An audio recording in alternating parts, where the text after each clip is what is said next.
You're listening to The Zone, ESPN Radio, 1600 AM, Cedar Rapids. We now leave our network programming to bring you the following special sports presentation. Cedar Rapids Colonel, that's a good time roll. Play ball! Are you ready to let the good times roll? Are you ready for Kernels baseball? The Zone, ESPN Radio, 1600 AM, and the Class A affiliate of the Anaheim Angels welcome you to Cedar Rapids Kernels baseball. Now in his ninth season as the voice of the Kernels, here's John Rogers. Another phenomenal comeback win for the Kernels last night. Their 8th in their last 10 games has propelled the ball club into a tie atop the Western Division first half standings with the Kane County Cougars, the Kernels reaching a high water mark, 14 games over 500 with their 2-run ninth inning, 12-11 victors last night. A Taco Bell 10 spot. You still have time this evening to stop by any of the Cedar Rapids Taco Bells and tell them you're there because the Kernels scored a Taco Bell 10 spot and receive up to 10 beef tacos, crunchy or soft shell, at Taco Bell for just 39 cents. That's 50 cents off the regular price. On this beautiful Saturday evening, we're welcoming the Hiawatha Kids Baseball League and a big contingent from our friends up in Anamosa. It's Anamosa night here as well. Bob Brooks is alongside for the dugout interview. It's Brooks at bat, and we'll join Bob in just a moment. You're listening to Colonel Baseball on The Zone. Toyota Financial Services of Cedar Rapids understands the importance of reading in the lives of our community's children. That's why they're proud to fund the 6th annual Toyota Financial Services Kernel Summer Reading Program. The generous support of Toyota Financial Services will result in Kernel players conducting a record 32 elementary school assemblies this spring to encourage girls and boys to read throughout the summer. Their reading accomplishments will be recognized by Toyota Financial Services with fabulous rewards. Toyota Financial Services, a true hero to the Kernels and the youth of our community. When you need group transportation, there is only one name you need to remember. That name is Tri-State Travel, transportation provider for the Cedar Rapids Kernels and hundreds of other schools, organizations, and associations in the Cedar Rapids, Iowa City, and Waterloo area. Check our unblemished safety record, compare our pricing, and then climb aboard one of Tri-State Travel's modern deluxe motor coaches and experience our award-winning service. Tri-State Travel, the leader in motor coach group transportation. Bob Brooks is here for the dugout interview, and Bob, I've been with the ball club 9 years. We've been an Angel affiliate for those 9 years, and we've only qualified for the playoffs one time by virtue of a second-place finish 2 years ago with Todd Klaus at the helm, and we've always looked at the flip side of having two halves to a season because we've always had to put all our eggs in the second half. Isn't this fun for the community and the kids in the clubhouse and those that follow the Kernels to have this kind of first-half dogfight? I'll tell you, the last 2 nights out here at the ballpark have been absolutely terrific. It's been home run paradise out here at Veterans Memorial Stadium. I never thought that 2 games back-to-back would have so many home runs because this park really isn't made for home runs except for the porch down the left field line, and this ball club showed in the last 2 games exactly what they're about. It shows a happy clubhouse, a determined and focused team, and an outfit that is determined to win because they could have lost those 2 games very easily. It took Woods' 3-run homer the other night, then Blake Malcolm last night with the double that drove in the winning run. When you lose a 10-5 lead and are down 11-10, and you have 3 outs left in the game, you come back to win. That's the story. That is terrific, and Cedar Rapids is tied now with Kane County. They're a game ahead of Peoria of all things, and it's a horse race to the end. It really is, Bob, and everybody needs to be credited. The Kernels having won 8 of our last 10, and you would think that would be the kind of spurt that would get us 2 or 3 games ahead in the standings. But, boy, Kane County, Peoria, and the Kernels, this is thing's going to come down to the wire in all likelihood. And you mentioned some real hallmarks of a winning team. And last year, this ball club, largely this group, was phenomenally successful in Provo. And it's kind of neat because in this day and age in professional baseball, you very rarely get the core of any team marching up together like you did 30 years ago. I remember Tommy Lasorda came up with Ron Say, Davey Lopes, Bill Russell, Steve Garvey, and guided them. And these guys are, you said it, it's a happy clubhouse. These kids like each other, and the proof was in the pudding the last two nights. Those truly were incredible comeback victories. Bob, it says a lot about, I guess, not only the guys, but they believe they can win at any time. Well, you have to believe that way if you're going to be in this race. You have to look at it from now until the end of the first half. You have to figure Kane County and Peoria are going to win every game. And you have to go out and play to win every game. Not every series. You've got to just, every game is the most important game. And that's the attitude and the philosophy that Bobby Magallanes has brought to the table.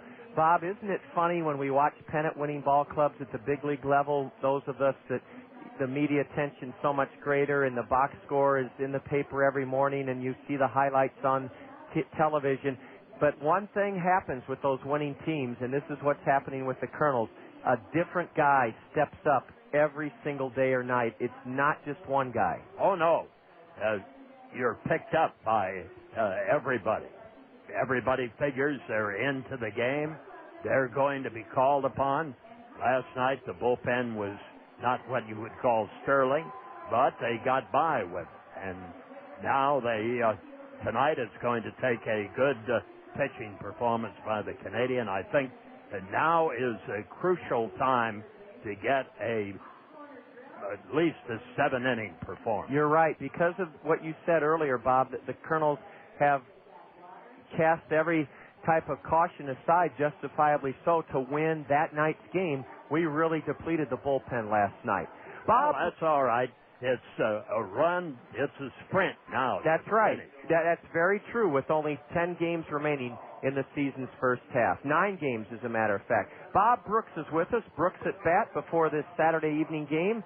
Michel Samar, as Bob noted, is on the mound. He's warming up down the right field line.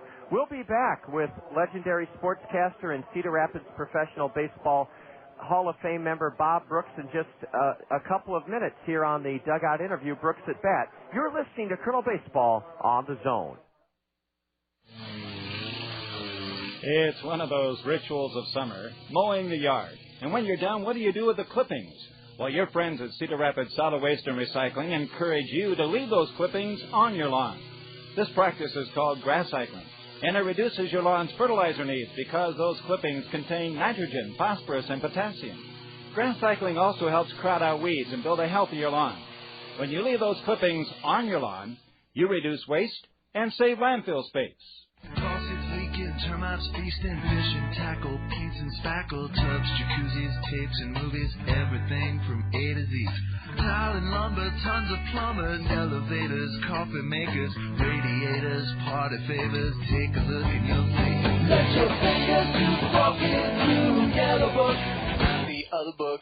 When it comes to making their buying decisions, people today let their fingers do the walking through Yellow Book Yellow Pages. It's no wonder. Yellow Book's packed with money-saving coupons, restaurant menus, and vital community info. And with more ads than ever before, it has everything you need right at your fingertips. It's easy to spot. Just reach for the yellow directory with the map on the cover and join the smart shoppers who choose Yellow Book, not the other book. Put your business in Yellow Book. Call 1-800-YB-YELLOW. Let your fingers do walking through Yellow Book, the other book.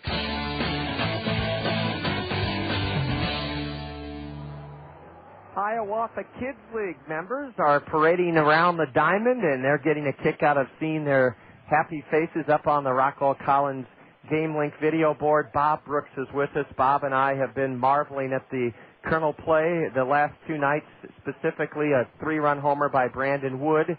Won the game Thursday night, and then the Kernels let a 10-5 lead slip away in the 9th inning last night before Blake Balcom's bases-loaded 2-run double scored a pair and vaulted the Kernels to another thriller, a 12-11 victory.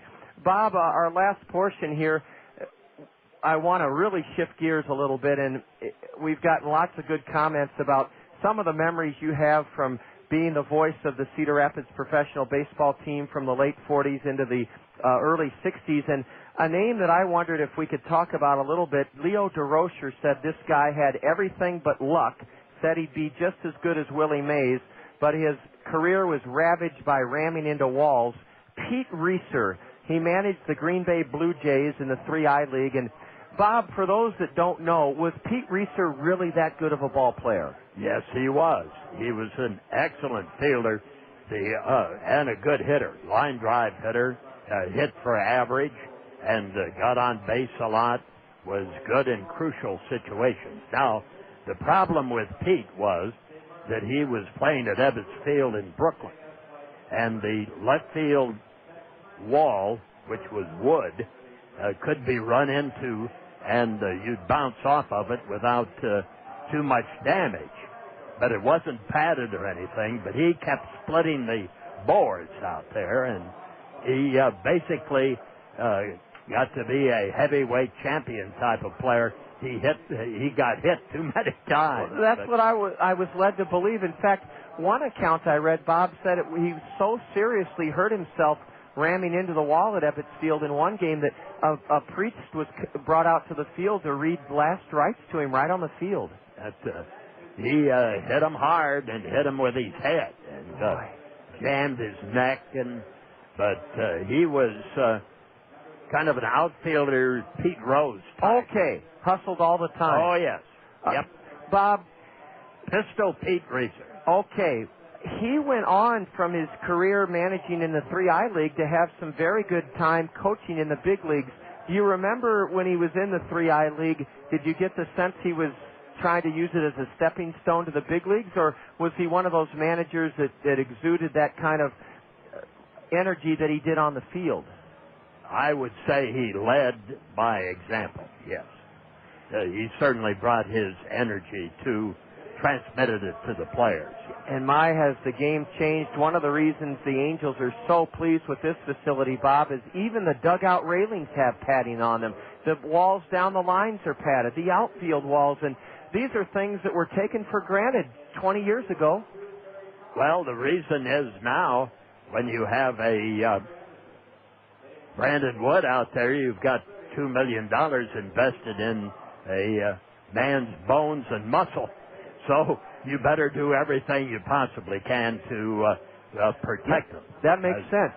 Well, you're trying to protect your investment. That's what you're doing, and you don't want to get a young, budding, hopefully major league player injured to the point. In Reeser's days and in those 3I League days, the attitude was different. Yeah. You were competing for a spot on a team. You weren't guaranteed anything. One doggone thing. That's not even a meal the next day. That's a huge difference. You were battling day to day for your paycheck and your livelihood. You weren't, no bonuses, no Zippo. Nothing was taken, yes. Well, Bob, we'll next see you at the big banquet for the All-Star game, and I look forward to that on Tuesday the 22nd. And, boy, we've had a great first half. Let's hope we can roar down the stretch, as you said, sprint across the line first. Bob Brooks, thank you so much, and we'll look forward to seeing you involved in all the All-Star game festivities, and then we'll pick it up right where we left off in the second half. Well, if anybody's got an airplane out there that wants to go over to Peoria when the Kernels play there, let me know. You'll be on it. I would. This is going to be interesting because I think it's important to mention here that Kane County and the Quad Cities split last night. Cedar Rapids picks up a game on the loss side and is tied with Kane County at 23 losses.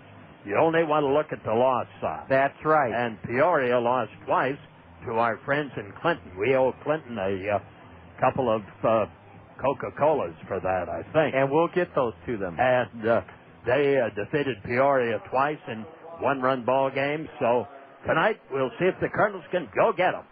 Bob Brooks, thank you so much. Yes, sir. Thank you. Bob Brooks, Brooks at bat. Great to have Bob with us, and we'll continue our series of dugout chats, interview chats with Bob Brooks at bat right after the All-Star break. I'm John Rogers. Colonel Broadcast Assistant Matt Moss standing by to help us set the starting lineup. Game 3 of our 4-game set with Beloit. Big crowd on hand here. Starting lineups are next. You're listening to Colonel Baseball on the Zone. When we met in spaghetti, we would never forget the Ojanos. Now it's where mi amore and I dine in. We carry out the lunch and the dinner all the time for lasagna, ravioli, mandacati, cannelloni, tortellini. Or try their delicious salads and sub sandwiches too. The Ojanos is the hometown taste of Italy. For your next meal with friends and a family, remember the Ojanos with 5 convenient locations for the pasta that makes you sing.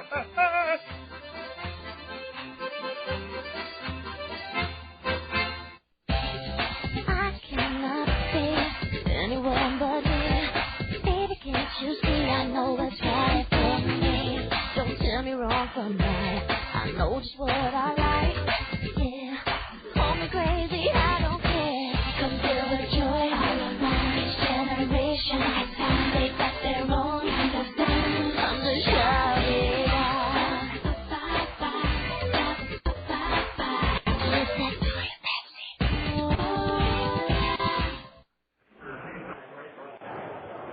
Thanks again to Bob Brooks joining us on the dugout interview for Brooks at Bat. Good Saturday evening, Eastern Iowa, and to all those who are tuned in from coast to coast on the Internet. I'm John Rogers. Matt Moss, Colonel Broadcast Assistant, will be joining us this evening. Let's set the starting lineup for the third game of this 4-game series between the Kernels, the Class A Midwest League affiliate of the Anaheim Angels, and the Milwaukee Brewer minor leaguers, the Beloit Snappers. Beloit is skippered by Don Money, the former Philly and Brewer great. Their record is 32-29. They're 5.5 games out of first, and they're in 5th place in the 8-team Western Division first half standings. Terry Truffles, Midwest League All-Star, 3rd in the league in steals with 20, will lead it off. He's in center field for Beloit. Batting second in left field is Drew Anderson. Lou Palmisano will serve as the designated hitter and bat third for the Snappers. The cleanup batter is at second base, Vinny Rottino. Batting fifth, he slugged a 2-run homer in the series opener Thursday night for the Snappers. He leads Beloit with 8 homers. Adam Heather at third base, bats fifth. In right field, batting sixth is Robbie Devers. Carlos Corcoran will be at first base. Corcoran hits 7th. Hitting 8th and catching for Beloit, Tim Marks. And the shortstop batting 9th is Gilberto Acosta. On the hill, making just his second appearance of the season, is 19-year-old right-hander Tommy Hawk.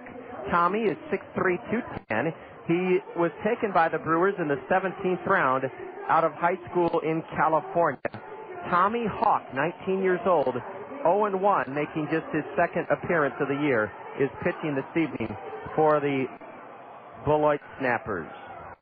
We've been telling you all about Allen's 101st year birthday bash. It's still going on now. When you buy now at Allen's, your first year's maintenance is on Allen's. Get this, 2004 Buick LeSabres, you can save $6,000 on every Buick LeSabre now at Allen Motor Company during their 101st year birthday bash. They start at just $19,995. Save $8,000 on every GMC Envoy right now during Allen's 101st year birthday bash. And finally, 2004 GMC Sierras start at just $15,995. That's a savings of $8,000 on the 2004 GMC Sierras at Allen Motor Company during their 101st year birthday bash. The first year's maintenance, your first year's maintenance, is on Allen's. Allen Motor Company, I-380 and Boyson Road, exit 25 in Hiawatha. Proud to present the Allen Motor Company Colonel starting lineup. With that Allen Motor Company Colonel starting lineup, here's Colonel Broadcast Assistant Matt Moss. Thank you, John. Leading off for the Kernels tonight, the center fielder is Quan Cosby. Batting second is Matt Pauley. He's playing left field, but he's been selected as a first base starter for the Midwest League All-Star game coming up on the 22nd. Batting third is the catcher, Bobby Wilson. Batting in the cleanup spot, the third baseman, Matt Brown, who is coming off of a stellar game last night in which he hit 3 solo home runs. Batting fifth is the shortstop, Brandon Wood. Brandon Wood was also selected as a Midwest League All-Star Game reserve. He'll be the reserve shortstop. At first base, batting 6th tonight, Matt Abram. Batting 7th is the designated hitter, Caleb Mayer. Batting 8th is second baseman Sean Rodriguez. And rounding out the batting order is the right fielder, Nick Kempton. On the hill tonight for the Kernels is the French-Canadian Michel Samar. Samar has a record of 4 wins and 3 losses through 11 starts and an ERA of 3.23. Well, Matt, thanks so much. The Kernels have taken the field along with their Cost Cutters Dream Team companions. The umpires tonight presented by Anderson and Brown Eye Care. Greg Tucker behind the plate, Corey Blosser on the diamond. Anderson and Brown Eye Care is your family eye care center. Anderson and Brown Eye Care is great with kids. Anderson and Brown Eye Care, the leader in ocular health prevention and management, proud to present the umpiring duo of Greg Tucker and Corey Blosser. Let's join the public address announcer now as, well, let's tell you that singing the Star-Spangled Banner this evening from Anamosa, Scott Francis. Here's Scott Francis from Anamosa to honor America by singing the national anthem. The national anthem being performed this evening by Scott Francis.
Hiawatha Kids League night and Anamosa night. Anamosa's own Scott Francis singing the Star-Spangled Banner.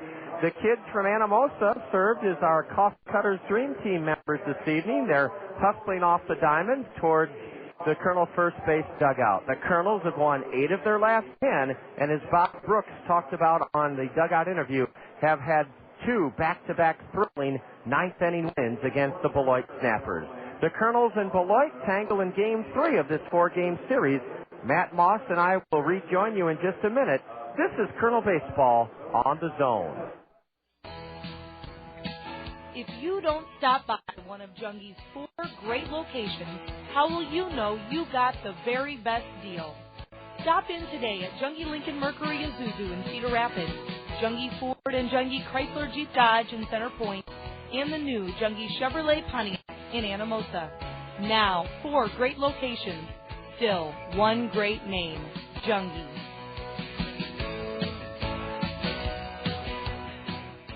Who's that cool cooking man? King of the grill, who's your patio? Your patio. Charbroiled, southern flipping man with the buns. Who's your patio? Your patio. The only cook swimming, cook number 1 for taste and fun. Econo Foods is the place to save on Clements Fine products this week. Shop Econo Foods for hot pricing on Clements. It's an overcast evening. The flag is still being lowered to half-mast in honor of the farewell tribute to our fallen President Ronald Reagan and Michelle Samar. 4-3, making his 12th start of the year, coming off a Sunday in South Bend, a 13-inning Kernel 6-3 win. Michelle pitched very well, 6 innings, allowed 2 runs, 1 earned on 7 hits, fanned 3, walked 1. Samar is flanked by Matt Brown at third, Matt Abram at first. Up the middle, Brandon Wood and Sean Rodriguez. And in the outfield, Paulie, Cosby, and Kimpton left to right. Catcher is Bobby Wilson. Plate umpire Greg Tucker has said play ball, and that's what we'll do here in this first inning. Terry Truffles didn't play last night. He was 2 for 4 Thursday night. He's 6th in the league in hitting with a .313 average, and he has very good speed. The game's first pitch is low. Ball 1 to Terry Truffles. Kernels have won 4 of 6 against these snappers. They're in their gray road uniforms with dark blue socks, dark blue numbers. Matt Brown in on the grass at third, and ball 2 low and away from Michel Samar, the French-Canadian right-hander. Samar has pitched 64 innings, given up 64 hits, struck out 65 men in 64 innings, and walked 17. Ball 3 downstairs. Terry Truffles is ahead 3-0. To go along with his .313 average, he has a homer, 20 RBIs, and he is 3rd in the league in steals with 20. Let's see if Michelle can come back and beat him. There's strike 1. The lights are on here at the new Veterans Memorial Stadium. A big crowd is here. And we'll be taking a look in just a little later this evening, early in the game, at scores from this afternoon interleague play on the State Farm Major League scoreboard. Swing and a miss by Truffles. Michel Samar takes a trip down the backside of the hill. Truffles steps out. Both of those guys are gathering their thoughts on what they're going to do on this next pitch, a payoff delivery. Michelle was behind 3-0, now the payoff pitch. Cracked up the middle. Brandon Wood cannot get it. It's a base hit. And Terry Truffles, with those 20 steals, is aboard on a base hit through the box. Brandon Wood went far to his left, reached down and extended himself fully, but just could not stop that ball from getting through the middle for a leadoff single. Now Drew Anderson's at the plate. Drew is 1 for 9 in this series. He walked with 1 out in the 8th last night against Scott Heineman, and that started Beloit's 4-run comeback that culminated in a grand slam by their leadoff batter, Will Lewis. He's not in the lineup tonight. The runner not going, and ball 1 is high to Drew Anderson. Drew had a hit last night. He's out of the University of Nebraska, 22-year-old left-handed batter. Terry Truffles being held at first by Matt Abram. A throw. Oh, they may have been picked off. Abram runs him towards second, and Matt mistagging him. Now throws to the pitcher. Samar has it. Samar throws it to Brandon Wood. He is out. He is out. Well, Matt Moss, Terry Truffles made things very interesting after he avoided the tag of Matt Abram. Yeah, he was able to showed a little agility there and avoided a couple tags, but it was just a matter of time, I think, John. And that's what it was. 1-3.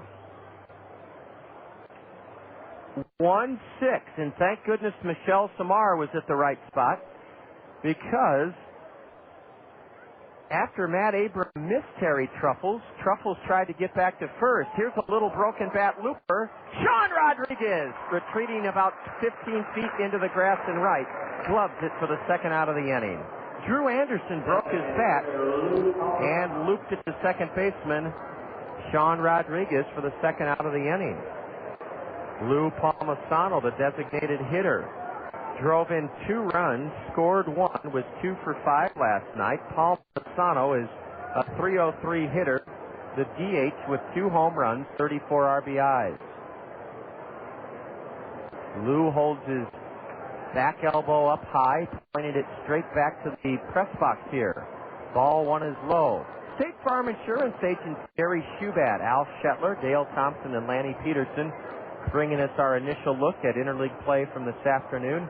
On the State Farm Major League scoreboard, a strike on a curve evens the count to Palmisano, 1-1. Well, John, we have a few finals. Doubleheader at Camden Yards today, the Orioles and the Giants. And the first game of that twin bills, the Giants upended the Orioles by a score of 9-6, that game in 11 innings. The second game will start at 7:30 p.m. A strike into Palmisano. Michelle's ahead of him, 1-2. At Fenway Park, the Dodgers blasted the Red Sox by a score of 14-5. At Kauffman Stadium, the Royals edged the Mets by a score of 4-3. Here's a pitch up and away. Lou took a check swing and held up, and with the bases empty and 2 gone, Palmisano even 2 balls, 2 strikes. In the Bronx, the Yankees held on to beat the Padres 3-2. And at the Sky Dome, the Blue Jays flew past the Diamondbacks 15-4. And those are all the finals we have so far on the State Farm Major League Scoreboard. From this afternoon, a curveball just low to the right-handed hitter. A high draft pick by Milwaukee out of Broward Community College. The 3-2 offering is a swing and a miss at a changeup. Bobby Wilson has to pick it up 10 feet up the right first base line and fire to first to complete the strikeout. Michelle Samar gave up a single on a 3-2 pitch to the leadoff batter, Terry Truffles, but then promptly picked him off. No runs for Beloit in the first. 1 hit. There were no Kernel errors. Nobody left for the Snappers. Big crowd here, Anamosa night, Hiawatha Kids League night, and after 1/2 inning, Beloit nothing, the Kernels coming up. You're tuned to Kernel Baseball on the Zone. Been looking to buy a used car, truck, or van? If so, head to Select Auto now. All vehicles are priced to sell with bottom line pricing. Monthly bills getting you down? Can't afford the car of your dreams? No problem. Select Auto offers payment plans to fit around your budget.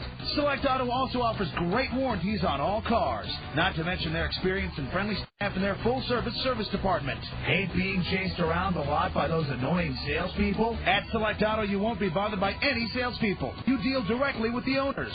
Got bad credit? Not a problem. They offer financing for any credit, good or bad. Still not sold? Purchase any used car over $5,000 and get $200 in free gas. Hurry in. This deal only lasts during the month of May. What are you waiting for? Visit either of Select Auto's 2 convenient locations on 1st Avenue downtown Cedar Rapids or on 7th Avenue in Marion. Select Auto, a great way to buy a pre-owned car. Good morning, Mr. Phelps. The Freedom Festival Great Cardboard Boat Regatta is Sunday, June 27th. Your mission is to build a boat from cardboard capable of racing the course 3 times. Cardboard courtesy of Warehouser is at the Stickle Warehousing parking lot, 308 29th Street Northeast. The Great Cardboard Boat Regatta, part of the Cedar Rapids Freedom Festival, June 24th through July 4th. Further instructions for this mission are online at www.freedomfestival.com. This recording will get very wet. The most exciting 90 seconds between innings here at the new Veterans Memorial Stadium just unfolds. The Goodwill Blaster. The Goodwill Blaster shooting up hot dogs and Goodwill logo T-shirts into this big crowd on Anamosa and Hiawatha Kids Night. Quan Cosby, the leadoff batter in the Allen Motor Company starting lineup, facing right-hander 19-year-old Tommy Hawk. Tommy's on for just the second time this season. And he misses high, ball 1 to Quan. Quan hitting .251, 2 home runs, 18 RBIs, 10 steals, and 6 triples. Quan didn't play in last night's 12-11 Kernel Slugfest Taco Bell 10-spot victory. Batting left-handed, there's a strike from the Beloit right-hander. Beloit is wearing green caps with dark blue bills. The Kernels are in their all-white home uniforms with red batting helmets. A red stripe down the white trousers, and red letters trimmed in black. Quan's using a black lacquer bat. Switch hitter batting left. Ball 2 is upstairs. In on the grass at third for Beloit is Adam Heather. Tommy Hawk is very inexperienced. Not only has he just pitched 1 game this season, he only pitched 12 games in his rookie year last year with the Arizona Brewers. Quan's ahead. And he shoots 1 foul just to our left. The crowd still filing in here. A big group is on the Miller Mezzanine terrace above the Kernel first base dugout. They're from Pearson and Physicians Clinic of Iowa.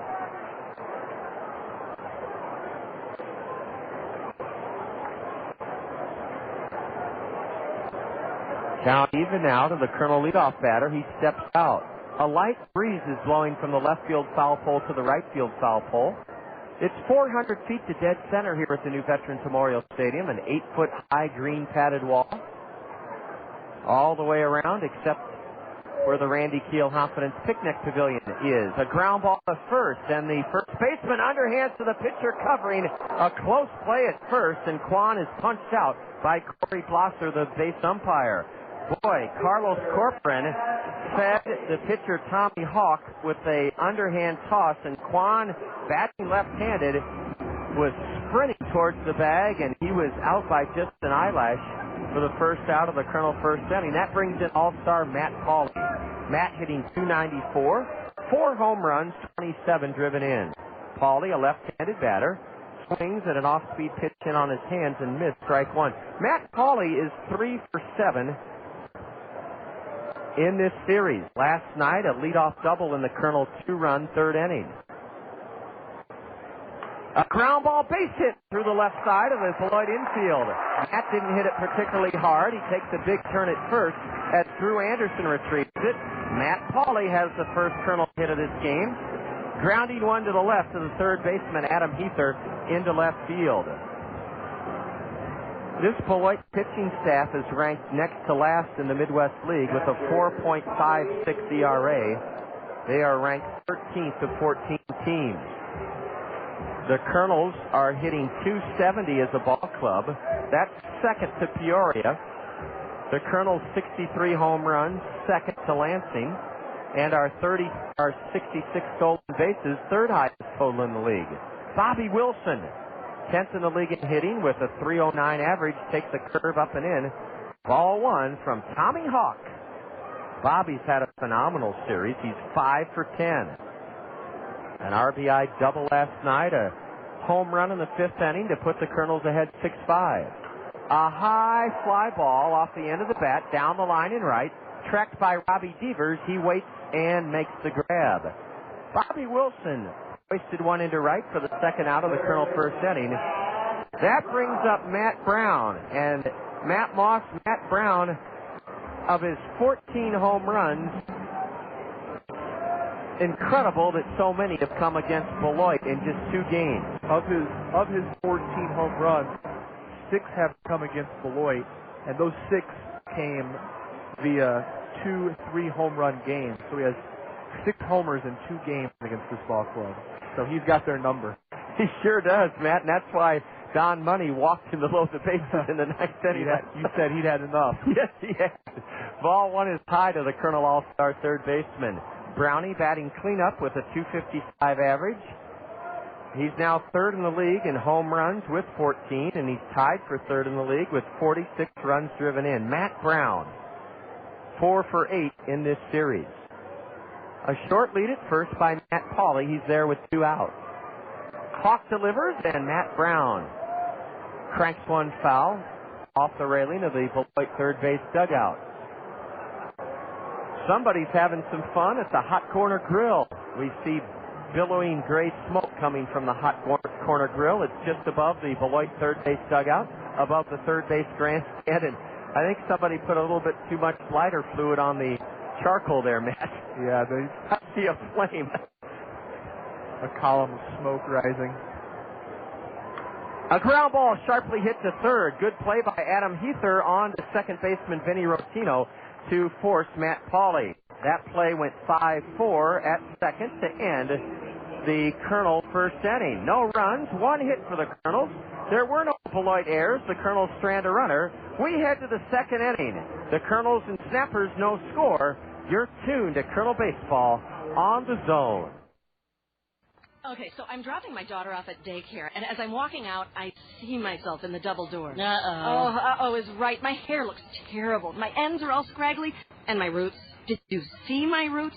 I can't believe I've been walking around like this. Have you tried Costco? Oh, I'd love to get my hair done, but who has the time? With work and the kids, I barely have time to find matching socks, let alone time for my hair.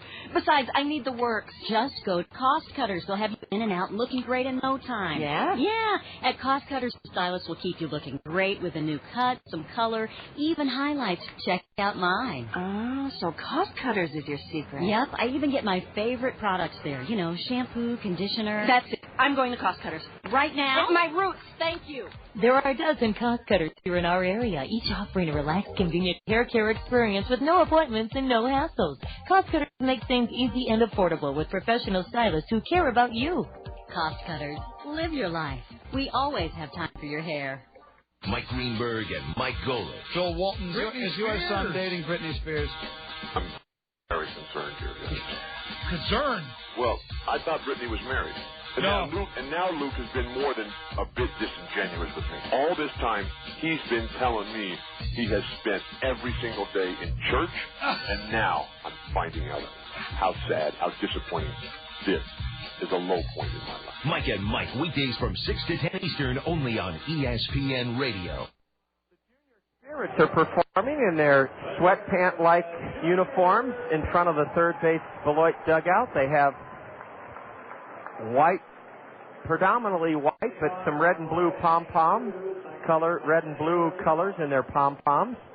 Vinny Rottino, the cleanup batter for Beloit, leads their team with 43 runs driven in. He bats from a deep crouch. He's the guy that put Beloit ahead in the ninth inning against Bob Zimmerman last night, 11-10 with a 2-run homer. It was his only hit of the game. Ball one misses low to the right-handed hitter. Now a strike on the outside corner from Michel Samar. A 4-3 record in the league, hitting .266 against it. Michel's ERA, very good, 3.23. Rottino from that deep squat pops one foul towards the Colonel first base dugout. Caleb Mayer on the warning track material dances over to put it away, and Vinny Rottino starts the second for Beloit by fouling out to Caleb Mayer. Here's Adam Heather, the number 5 hitter, tops on the snapper team with 8 home runs. Adam clubbed his 8th of the year, a 2-run shot Thursday that broke a 3-3 tie in the 6th inning. Heather singled and scored, and a line drive knocked down by Matt Abram at first. He throws to first, not in time. Michel Samar looks in agony at the base umpire, Corey Blosser. I honestly thought Blosser got the call right. Adam Heather lashed one the other way. Matt Abram dove to his right to knock it down. The ball rolled about 10 feet away from Abram. Matt picked it up and made a good throw to the pitcher covering, but it's an infield single for Adam Heather as he singles off the glove of the diving Matt Abram.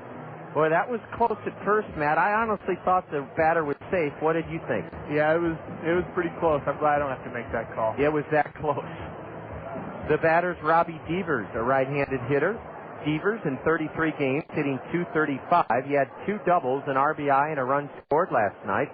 2 for 4, a throw to first, and Heather with 1 steal and 2 tries is back safely. Beloit has their second hit of the night. The lights are on here at the new Veterans Memorial Stadium, where the Snappers and Kernels play in the top of the second inning. No score. Swing and a miss on a slider from Samar by Robbie Devers. The Kernels have whipped the Snappers 4 out of 6 times this season. We split at Pullman Field. Back in May. Strike 2 swinging on the batter. Outfield plays Devers the other way. Quan Cosby, a good 15 feet shaded into right center for the right-handed batter who wears his socks up high, his gray trousers just below his knees. Swing and a miss. Michel Samar records his second strikeout of this young evening as he fed Robbie Devers a steady diet of breaking pitches, and Robbie was unable to put the ball in play. The batter now is a left-handed hitter, Carlos Corporan. Corporan is from Puerto Rico, but he went to school in Lake City, Florida. And Corporan was a high draft pick of Milwaukee last year, a 12th rounder. He hit in 34 games .250 with the Arizona League Brewers. And this year in 27 games, he's batting .243 for Beloit. He shoots one foul up into the third base grandstand roof, and then it ricochets down below. Carlos Corcoran hitting .243, a homer, 9 RBIs. Slightly open stance. He's a real big fella, 6'3", 210. Samar delivers a strike at the knees. 0-2 to the left-handed batter, 20-year-old Carlos Corcoran. No score, runner at first. Top of the second inning.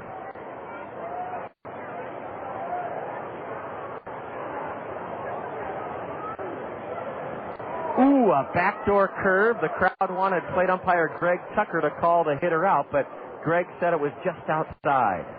Tucker in gray umpire gray flannel pants and a navy blue knit top leans over the top of Bobby Wilson to call this next pitch.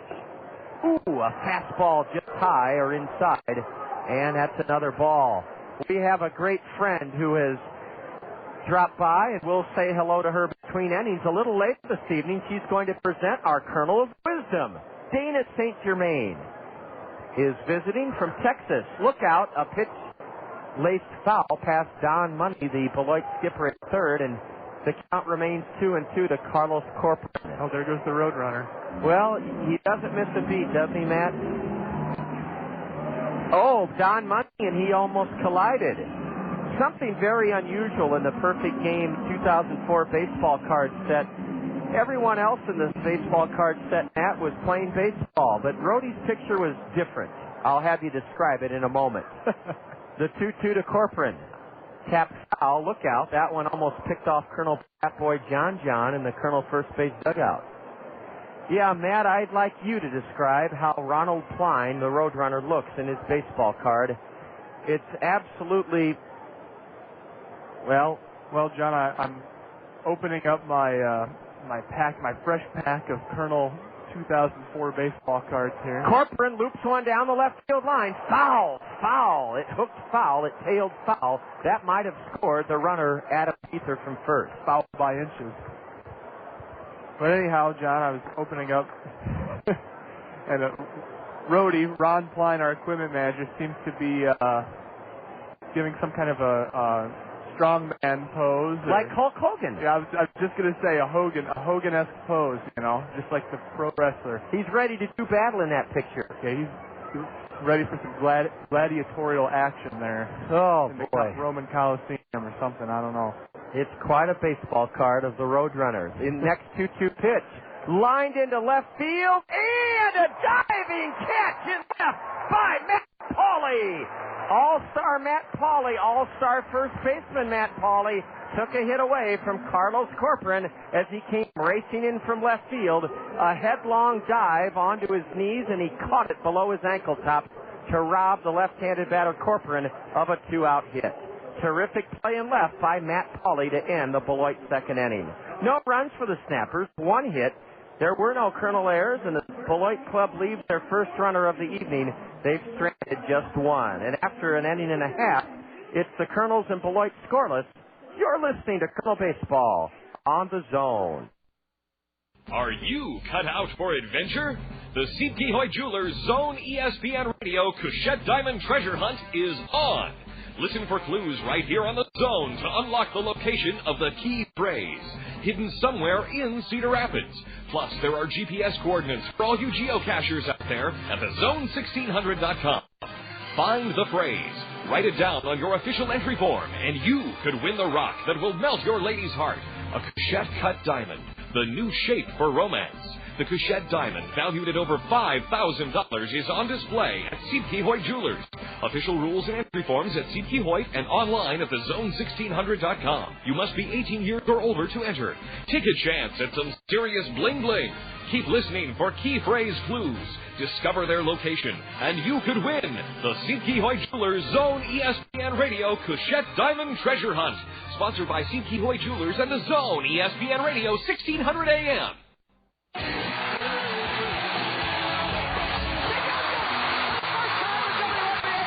Get excited for the 2004 WNBA season. Put it up. Got it. Lauren Jackson.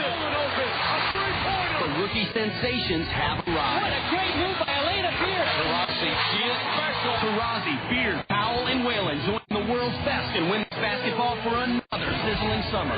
The WNBA plays all summer long on ESPN2 and ABC Sports. Cracks one past the mound, and a good backhanded stop at second by Vinny Rottino. Brandon Wood, first pitch swinging, opening up the Colonel second inning, has grounded out to second. And the batter is now Matt Abram. Matt hitting 189, 3 homers, 15 RBIs for Matt Abram. Tommy Hawk, in his second appearance as a snapper, has gotten Brandon Wood on the second inning's first pitch to ground out to second. Matt Abrams squaring to bunt. A curve is in there for a strike call. Remember, it was Brandon Wood, the previous hitter, who started the Colonel ninth inning rally last night with a base hit into right center. He won Thursday night series opener with a 2-out, 3-run homer. Here's a line drive by Matt Abram into left field, and it's a 1-out single. Boy, Tommy Hawk left that pitch up in Matt Abrams' wheelhouse, and he hammered it into left field for a leadoff single, or a 1-out single. Now the batter's Caleb Mayer. We've got to get Caleb going a little bit. I'm checking Mike Kuhlbeck's notes from this evening, and I see that Caleb versus Beloit is 3 for 12 with a homer, an RBI. A swing and a miss by Caleb, strike one. Caleb has tripled and scored in the series opener here Thursday night. He did not play last night. Caleb with 4 homers, 13 RBIs, a throw to first, and Abram back hand first, no tag by Carlos Corcoran.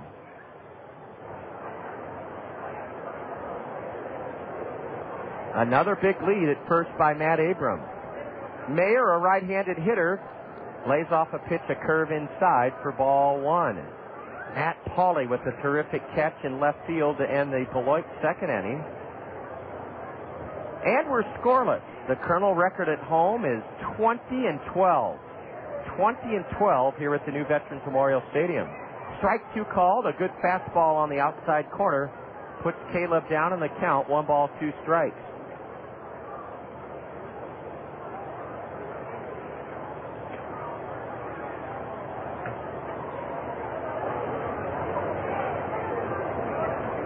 A tap to second could be a double play. Second baseman has it, steps on second, throws to first, and Vinny Rottino starts an inning-ending 4-3 double play. Caleb Mayer hit it right to the second baseman.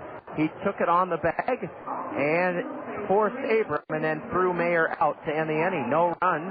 1 hit for the Colonels in the second. There were no snapper errors. The Colonels leave the bases empty. And we've played 2 innings already on this nice overcast Saturday evening. The Colonels and Beloit, 0-0. You're listening to Colonel Baseball on the Zone.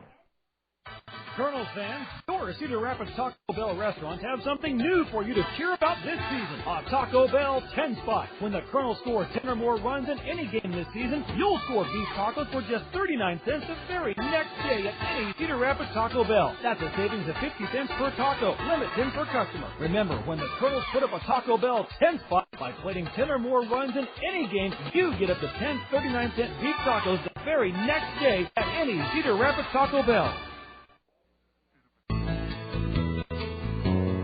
June is Perennial Gardening Month, and Peck's Flower Shop and Garden Center, your perennial plant experts, have the best selection in the area. Stop to see Peck's well-cared-for selection of perennial plants and ornamental grasses. Peck's is having a C sale through Sunday. Perennial plants, starting with the letter C, are 25% off the regular price. Choose favorites like Clematis, Coreopus, and many others. Now's the time to start your own lasting perennial garden with perennial plants, beginning with the letter C. They're 25% off the regular price through Sunday at Peck's Flower Shop and Garden Center. Peck's, growing with the Cedar Rapids area since 1956, at the corner of Blairsbury and Edgewood Roads Northeast.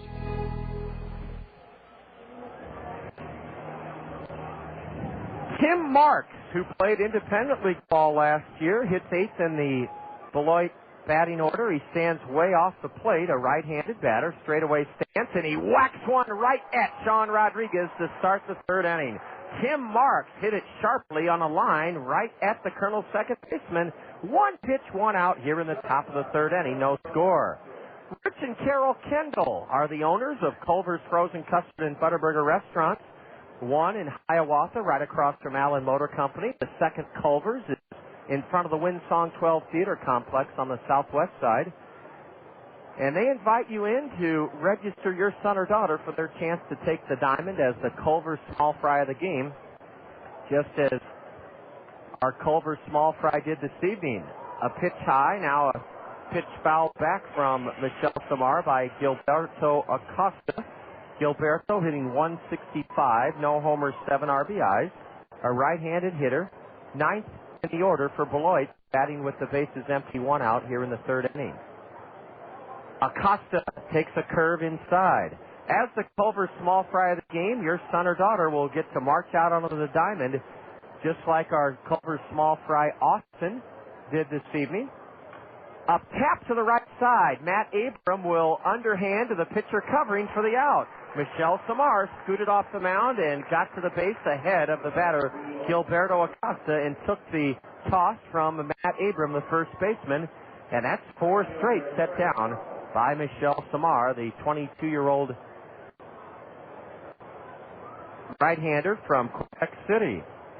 As the Culver Small Fry, Austin received the autograph of Colonel shortstop Brandon Wood. And then Mr. Shucks presented him with a certificate good for a free kids meal at either of the Culver's Frozen Custard and Butterburger restaurants. A curve is a strike at the knee to Terry Truffles. All you have to do to register your kid for their chance to be drawn as the Culver Small Fry of the game is visit either of the Culver's Frozen Custard and Butterburger restaurants. A tap, broken bat, roll it to short, barehanded by Brandon Wood, and he threw the batter out. Terry Truffles can fly, and that's why I thought he'd beat that ball out. He broke his bat, rolled it past Samar to shallow short. Another outstanding defensive play by a Colonel ends a Beloit inning. Paulie, a terrific catch in the second, and a very fine hustling play on a barehanded pickup by Brandon Wood on the grass beyond the mound. Retired Terry Truffles.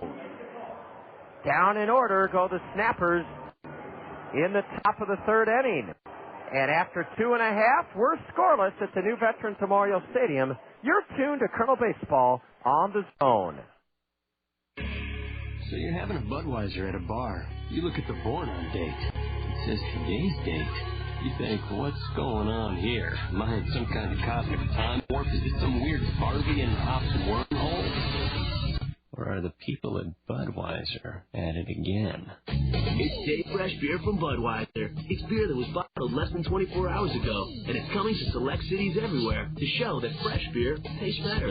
Budweiser beer, Anheuser-Busch, St. Louis, Missouri. Checking out the classified? Yeah, I'm tired of working at dead-end jobs. I want to work for a company that offers opportunity. You know, I just got a job at Access Direct, and they're looking for people like you.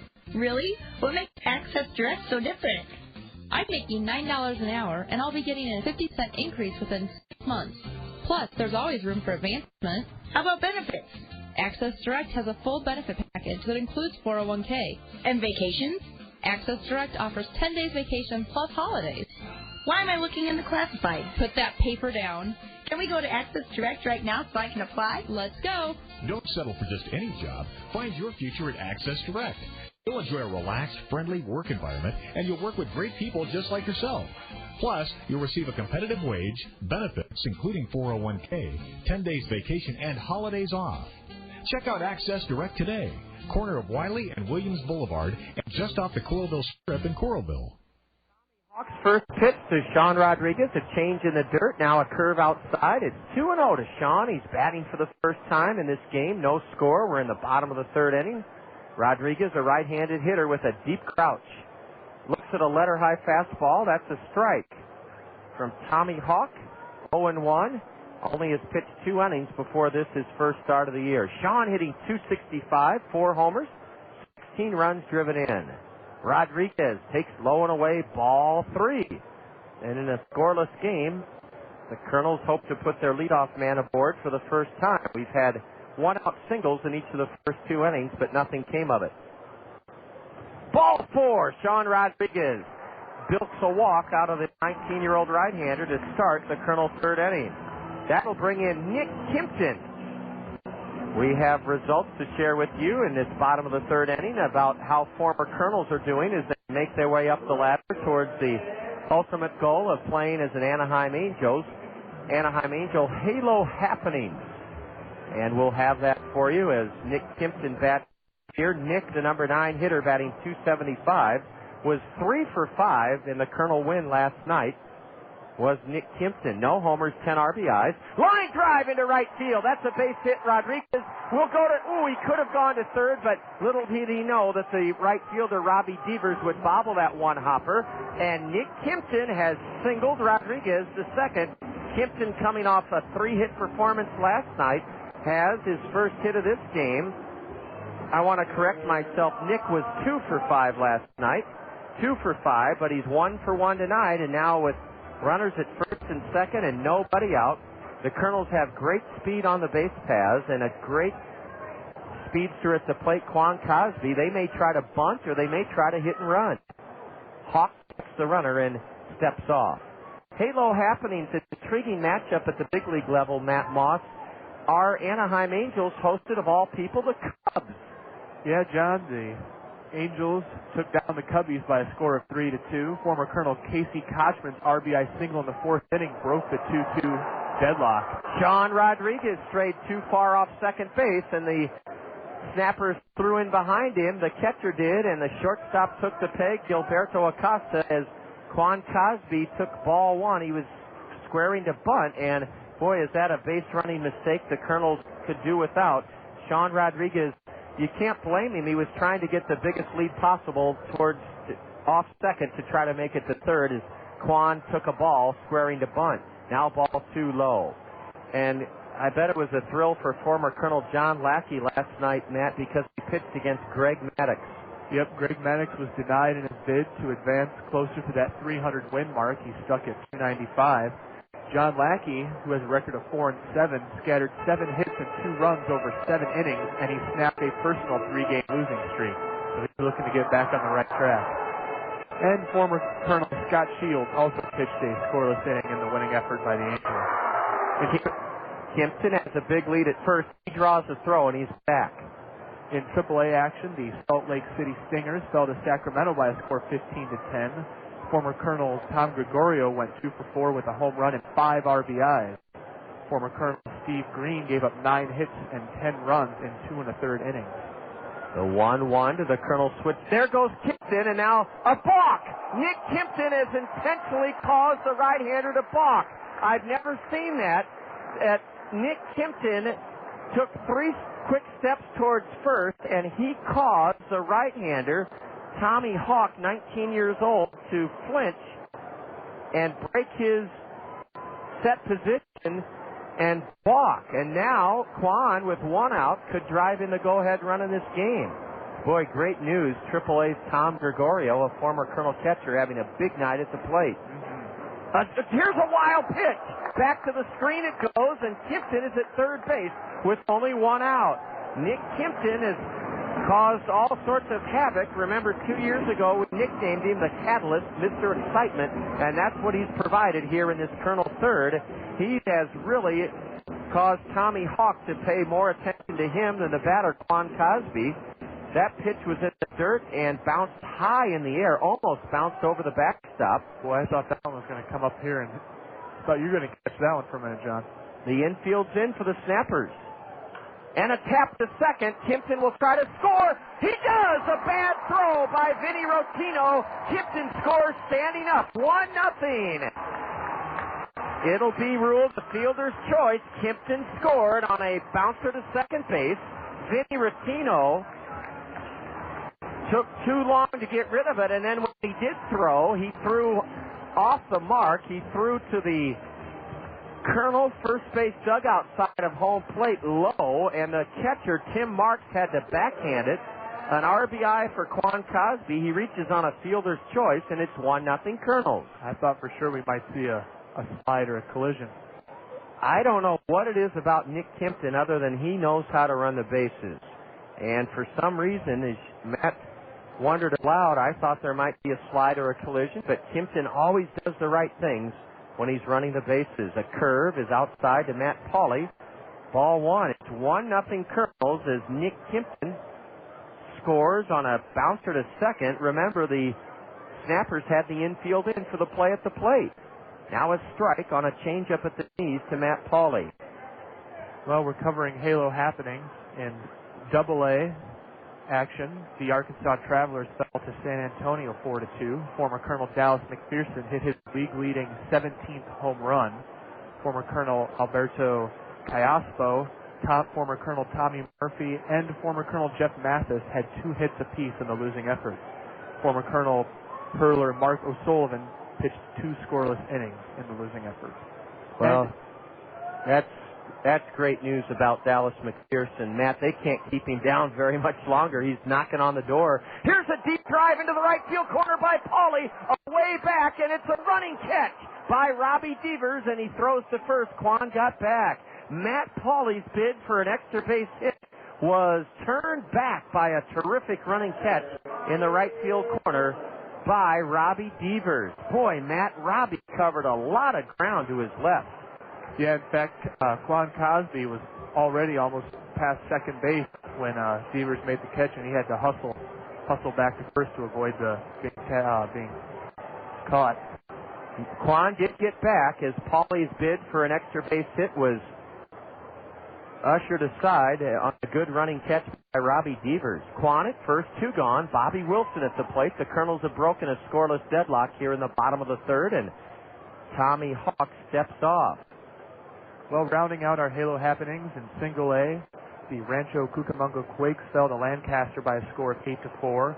Former Colonel Mike Napoli hit his 16th home run. Former Colonels Greg Porter and Jared Abruzzo had 3 hits apiece in the losing effort. And former Colonel pitcher Phil Wilson allowed 7 hits and 8 runs in 5 innings in the losing effort. And that is Halo Happenings, our look at Friday's results from around the Anaheim Angels organization. Thanks a lot, Matt. Banking 1 foul to the base of the backstop to even the count is Bobby Wilson, 1 ball, 1 strike. Matt, we're going to sneak in Austin here for just a second. Why don't you see if you can get him to stand next to you. Austin was our Culver small fry this evening, and we'd like him just to say hello to our listeners. Oh, I'm sorry, this isn't Austin. Okay, I'm very sorry.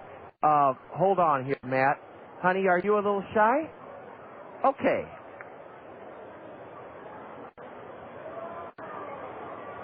Okay. Now, what's your name? Olivia. Olivia. Okay, it was your brother, Austin, who was our Culver small fry. Was he pretty happy about it? What did he get, Olivia? A hat. Yeah. And then didn't the shortstop autograph it? Yeah, and I bet your brother will take you to Culver's because he got a neat certificate, too. Honey, you got a pretty summer dress on. How old are you? 5. You're 5. Okay. And Austin's your brother. And you're here with Daddy and Mom watching the Kernel game. And a lot of the people from Daddy and Mom's work is out on the terrace there. Have you been out there yet? Okay. When you go there, remember, you can get hot dogs and hamburgers and soda pop. How's that sound? Olivia's shaking her head yes. Bobby Wilson had to wait as Rich Sauver, the pitching coach for Beloit, came out from the third base dugout. There goes Quan. Now he stops, and now he'll go. That will likely be a pass ball charged to catcher Tim Marks. Quan Cosby's in scoring position. Well, they've called it a wild pitch. Matt, I thought it was a pass ball. I didn't see it go in the dirt, but we'll say it's a wild pitch, and Quan's in scoring position. Olivia is with us. Her brother Austin was our Culver small fry of the game and got to take the diamond and get the autograph of his favorite Kernel player, shortstop Brandon Wood. Ball 3 in the dirt to Bobby Wilson. Well, Olivia, you will go to what school next year? Kindergarten. Oh, great. Do you know what school yet? Grant Wood? You're going to the Prairie District, huh? Well, that's wonderful. Have you taken any swimming lessons yet this summer? Already have. You already have. Oh, good. Boy, that's great. The 3-1 to Bobby's high. Ball 4. Ball 4. Bobby Wilson walks, and it's first and second. Well, Olivia, I sure appreciate you stopping by. You have on your pretty Barbie sandals and beautiful blue eyes and your barrette, and I hope you have a lot of fun tonight at the game. Honey, if you get bored, remember over there is a lot of kids games that you can play. You see those? Okay. Well, why don't you say hello to your best friend? What's her name? You have a best friend? Okay, you probably have so many it's hard to pick one. Here's a strike call to Matt Brown. Well, honey, thank you so much for saying hello to us tonight. Our listeners like hearing from the kids because you guys are what makes the game great. Tell us your name one more time. Olivia. Olivia, thank you, honey. We're going to bring Matt Moss back aboard as Matt Brown tries to add to the Colonel lead. Boy, Matt, it's great to have visitors like Olivia because if she likes baseball as a 5-year-old girl, she's going to like it the rest of her life. Yeah, that's right. Plus the listeners don't mind hearing a change of pace from just listening to you all the time. Exactly. Too, so. That's the real reason we bring her on, to hear somebody from that younger generation. The 1-1 to Brownie. Slapped foul off to the right. Matt is trying to add to the Colonel 1-0 lead here in this third inning. A big crowd on hand. Frank Descorez is here from Physicians Clinic of Iowa. In fact, Frank is Olivia's daddy, and I'm glad that Frank was able to bring Olivia in here this evening. I really am, Frank, and you need to be commended. I haven't seen the Miller Mezzanine Terrace. There's not a seat left out there. It is packed. Matt Brown's in the hole, 1 and 2. Quan Cosby at second. Bobby Wilson at first. Bottom of the third inning, and 1-0 Kernels. The lights have been on here since the game started. Overcast, but we're going to be fine. With 2 on and 2 out, Matt Brown takes high a fastball, and now the deuces are wild. 2 balls, 2 strikes, 2 out, 2 on. Kirby, our good friend from the Cedar Rapids Solid Waste and Recycling Department, is down below, and it looks like he's made a few new friends from the Hiawatha Kids League. Take it easy now, kids.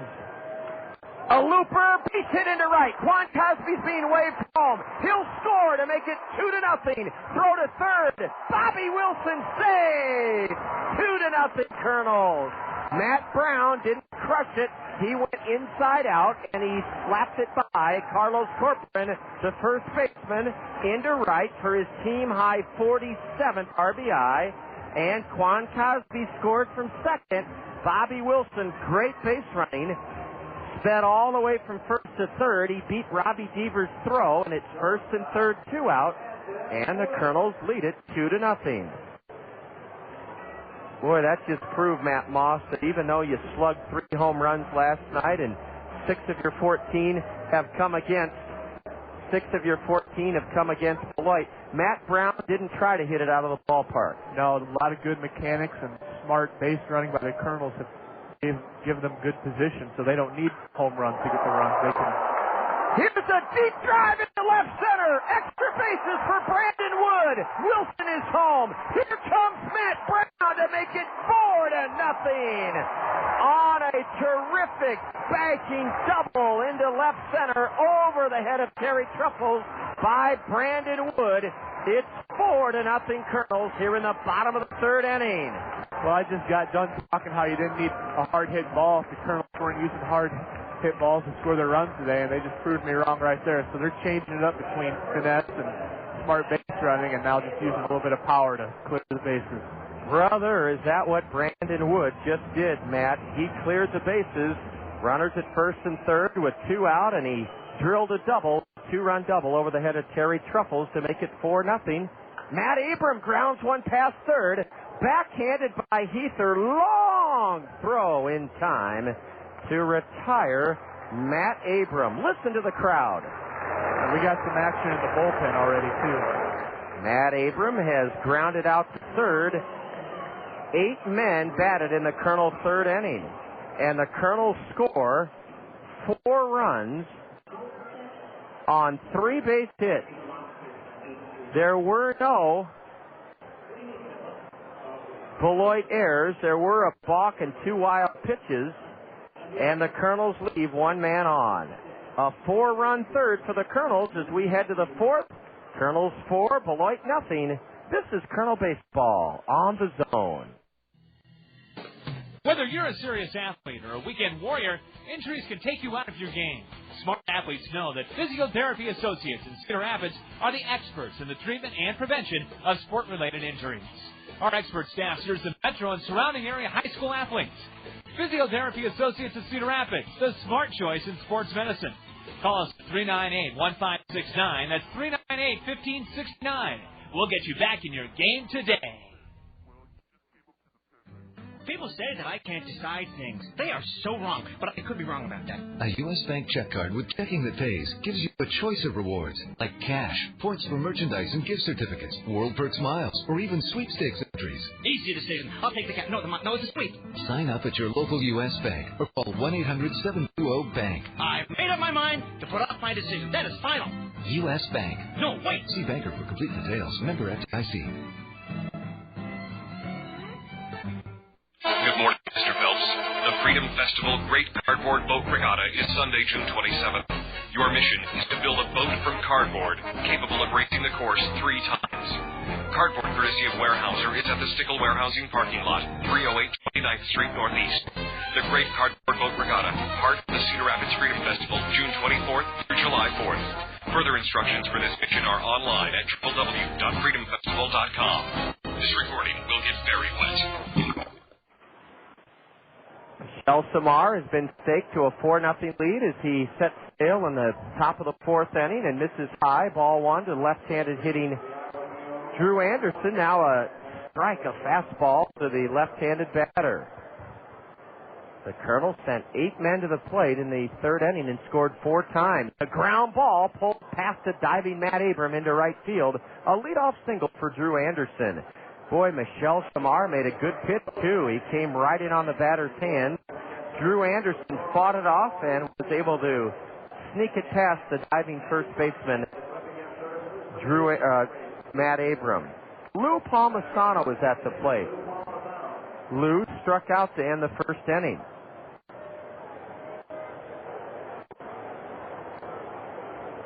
Boy, that Miller Mezzanine Terrace full of folks from Pearson and Physicians Clinic of Iowa.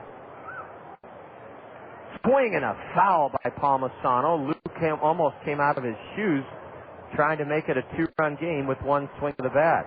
Palmisano is the Midwest League All-Star. He's hitting .303, 2 homers, 34 RBIs, 10 doubles, 2 RBIs last night. Lou has a very unusual stance.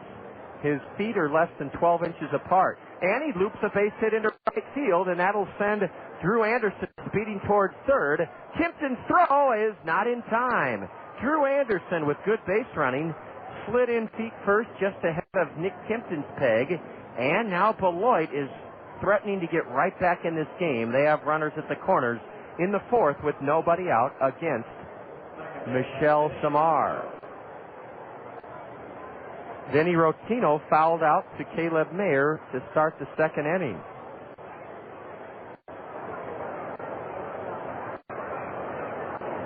Overcast skies, the lights are on, the temperature is in the high 70s. It was sunny most of the day until around 6:15, and then a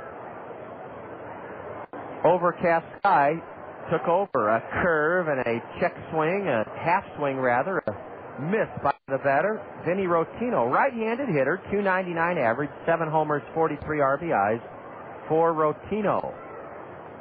Runners at the corners for Beloit, nobody out, 4-0 Kernels, top of the 4th inning. A curve is smashed to second. Rodriguez with the stab, and then he looked to first and back safely with Palmisano. That curveball was cued off the end of the bat by Vinny Rottino. And it was a hard hit ball, even though he hit it off the end of the bat, sailing back towards second baseman Sean Rodriguez. Sean speared it and then looked as Lou Palmisano scrambled back head first to first. 1 out here in the 4th inning. Adam Heather singled his first time up. Right-handed batter. Straightaway stance and ball one outside. A sweeping breaking pitch from Michel Samar. We'll be giving you another look at the State Farm Major League scoreboard when the Kernels bat in this bottom of the fourth inning. We're in the top of the fourth, and Beloit threatening. Ooh, a fastball low for ball two. Tomorrow, the gates open at 1. The game starts at 2, and it's McDonald's Baseball Glove Day. The first 1,000 girls and boys 12 and under will receive a baseball glove. Breaking pitch low, ball 3 from Michel, and he's behind 3-0. Don Money will likely turn Adam Heather loose.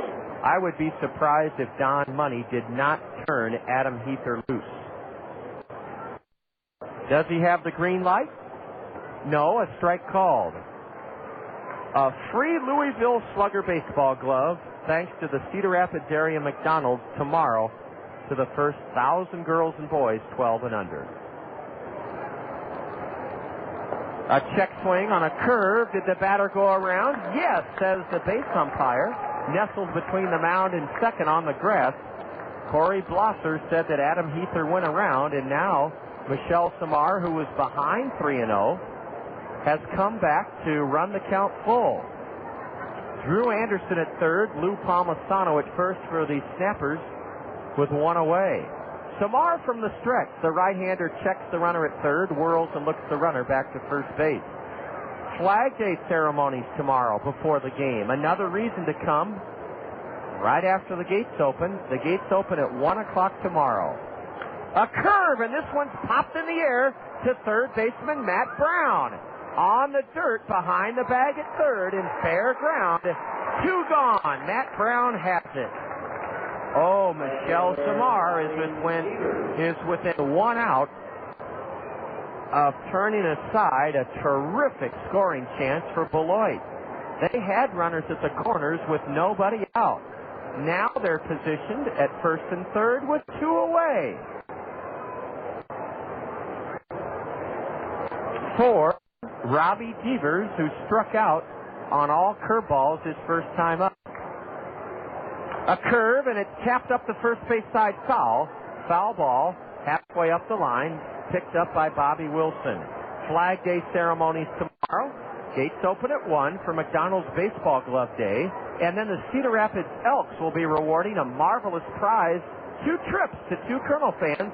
1 to Kansas City, 1 to Minnesota to see the Royals and Twins, respectively. 4 game tickets, 4 tickets to amusement parks, 2 nights free lodging, money for gas. 2 trips tomorrow being awarded by the Cedar Rapids Elks Club. You'll want to be here for that. A curve is laced behind second, and Rodriguez one-hands it and then throws to second to force the runner Palmisano. What a play by Sean Rodriguez.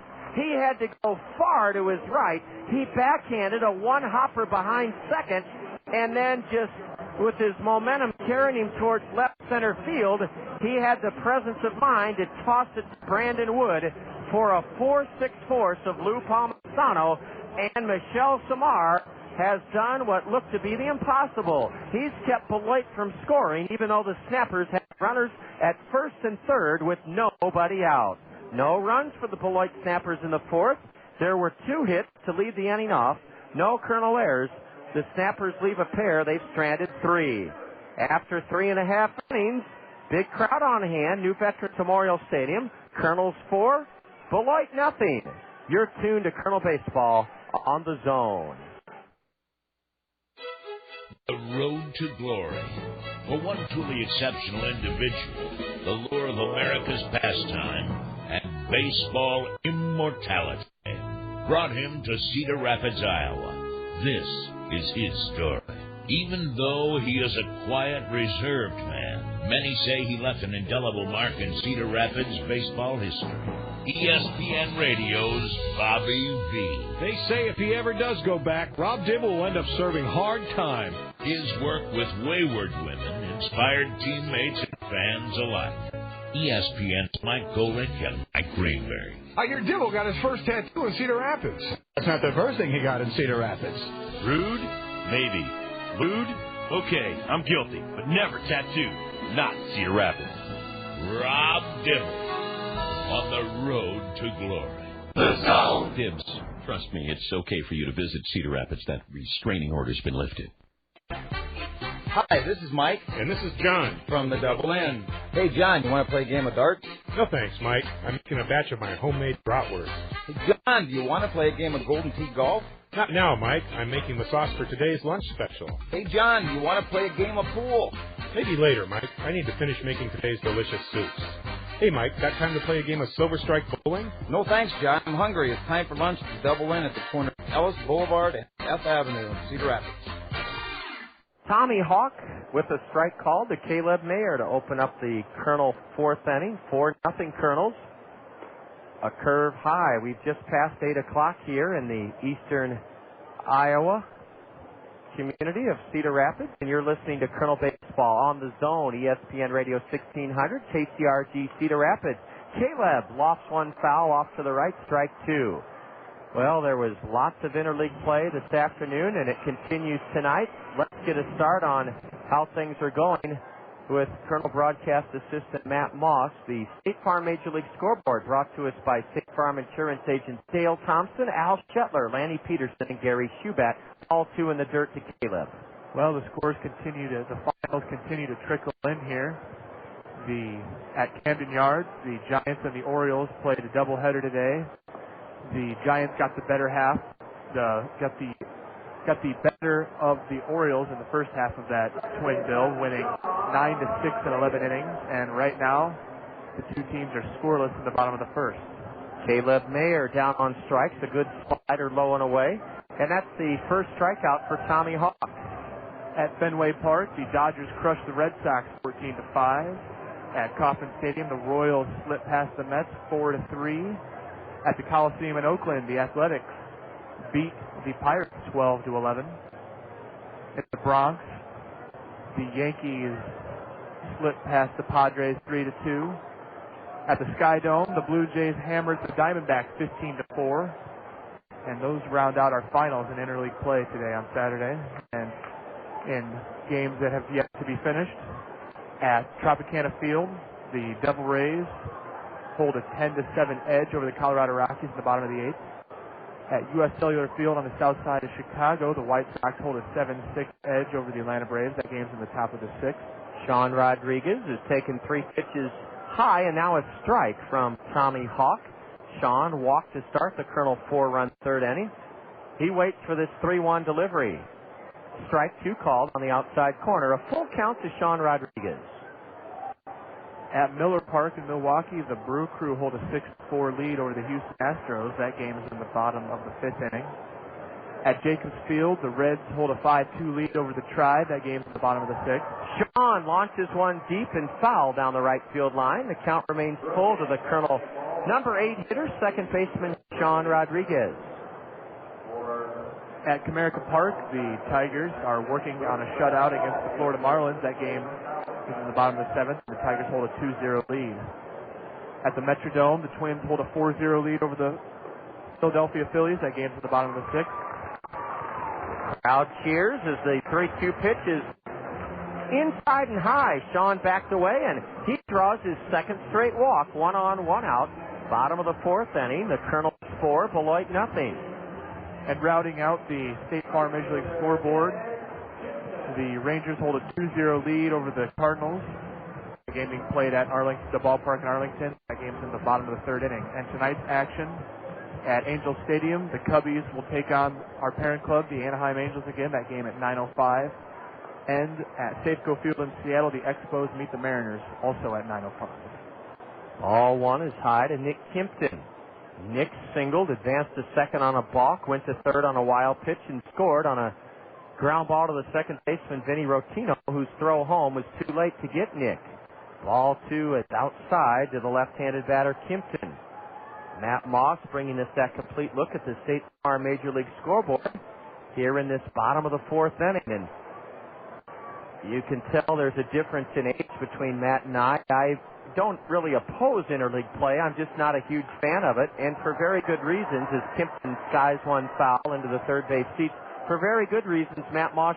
You're a strong advocate of it, and I understand why, because A, it's something different, and B, it settles some arguments over which is the better league, and most importantly, those wonderful games between the Cubs and White Sox, the Angels and Dodgers, the Yankees and Mets, the Reds and Indians. There are some great natural rivalries from interleague play. Yeah, John, we seem to have these clashes over tradition, and I gotta say that I like interleague play just because it's just. I mean, I wouldn't want to see where everybody's put into one big league like the NFL, right? And you have the whole season where you're playing. But I don't mind. I like those 3 weeks where it just changes the whole dynamic of the game. It really does. As far as your race for your division goes, I mean, it just changes things up a bit. Like you said, it gives you a chance to have some of the, Mets, Yankees, Cubs, White Sox. It's really nice to see some of those matchups. Sean Rodriguez was running on a 3-1 count to Kimpton, and Nick bashed one foul pass first. Is Sean running? Yes, he is. Ball 4, and Kimpton walks. That may be it for right-hander Tommy Hawk. Dana Eveland was scheduled to start this game, a southpaw, and he's warming up for the second time this evening in the Beloit left field bullpen, lefty Dana Eveland.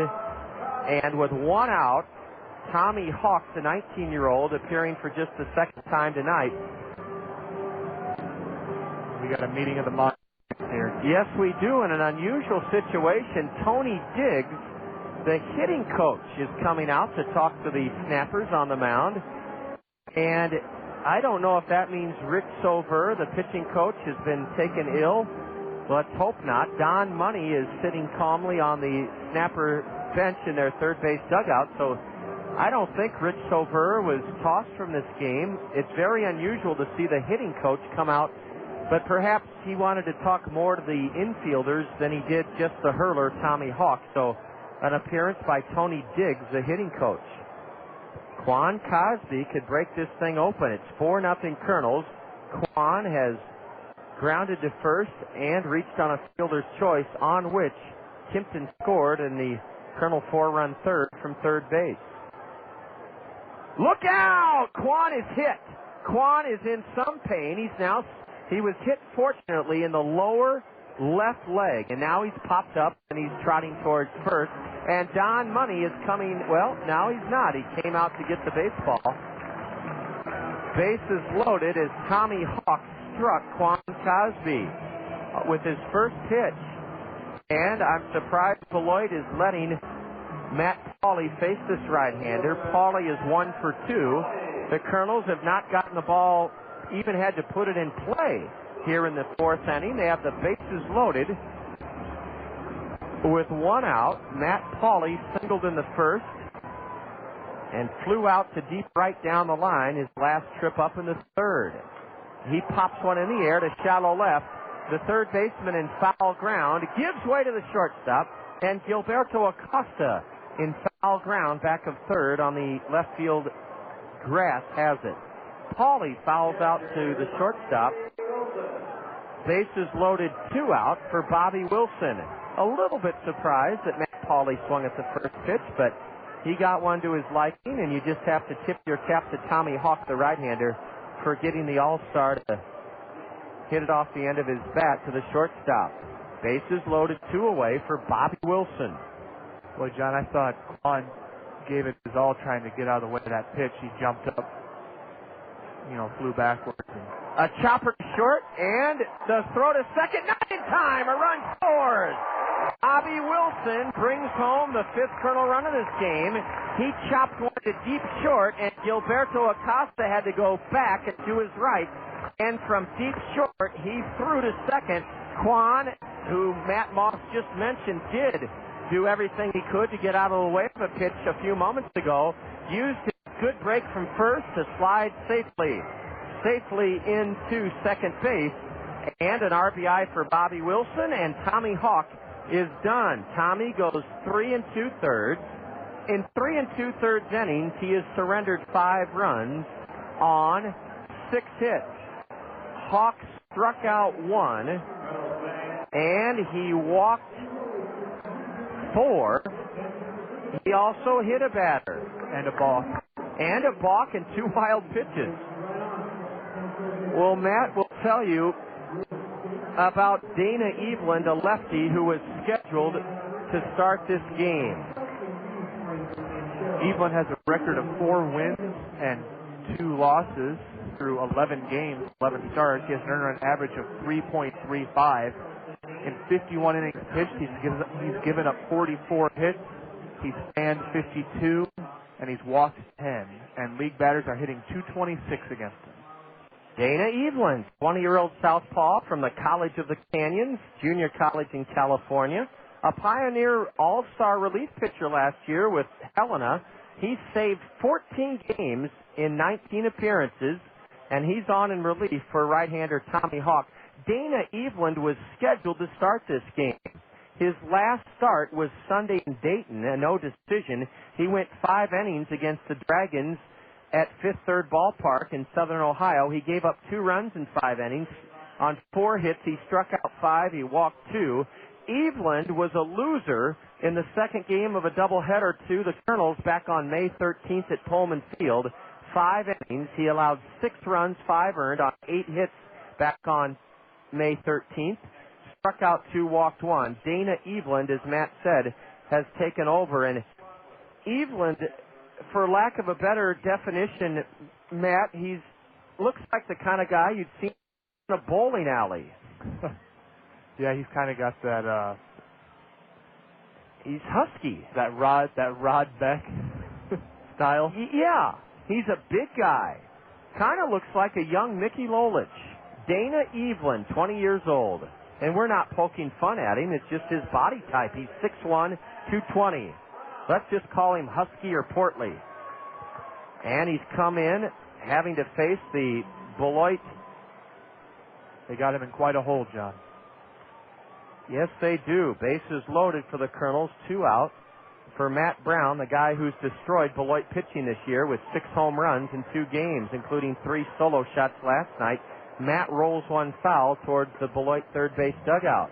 Bottom of the 4th inning, 5-0 Kernels. Bobby Wilson's fielder's choice, driving in Sean Rodriguez. And it's Kimpton at third, Cosby at second, Wilson at first. Dana Eveland is set just below the chin, his 0-1. High and away, ball 1. Peoria, who lost the doubleheader to Clinton last night at O'Brien Field, is a is 1 game back of the Kernels in Kane County. Peoria is hosting Clinton again tonight. Kane County, meanwhile, is playing in Davenport against the Swing of the Quad Cities. We're tied with the Cougars. Swing and a tip or a miss. The ball rolls away a good 20 feet to the left of home plate, but Tim Marks was able to grab it before Kimpton could score. I don't know if that was a swing and a miss or a tip foul. The way Marks went after it, it looked like a swing and a miss. It's 1-2 to Matt Brown. Third in the league with 14 homers, 6 of them coming against Beloit. The lefty checks the runner at second. A curve, and Matt spoiled a good pitch as he golfed it foul to the backstop. We'll be with you tomorrow at 1:40, our dugout interview time. Jessica Ferguson, who's been working hard behind the scenes to formulate a winning all-star experience for you, will visit with us about all the plans that are in place for the all-star game here on Tuesday, June 22nd. I'm excited for that, John. That's going to be neat. There are a lot of folks, Matt, who are looking forward to it as much as you and I. Ball 2 is high to Brown. Matt steps out all the way out to the perimeter of the dirt batting circle. The deuces are wild now. 2 balls, 2 strikes, 2 out. Bases loaded. In the Kernel 4th inning, 5-0 Kernels. Eveland, Eveland,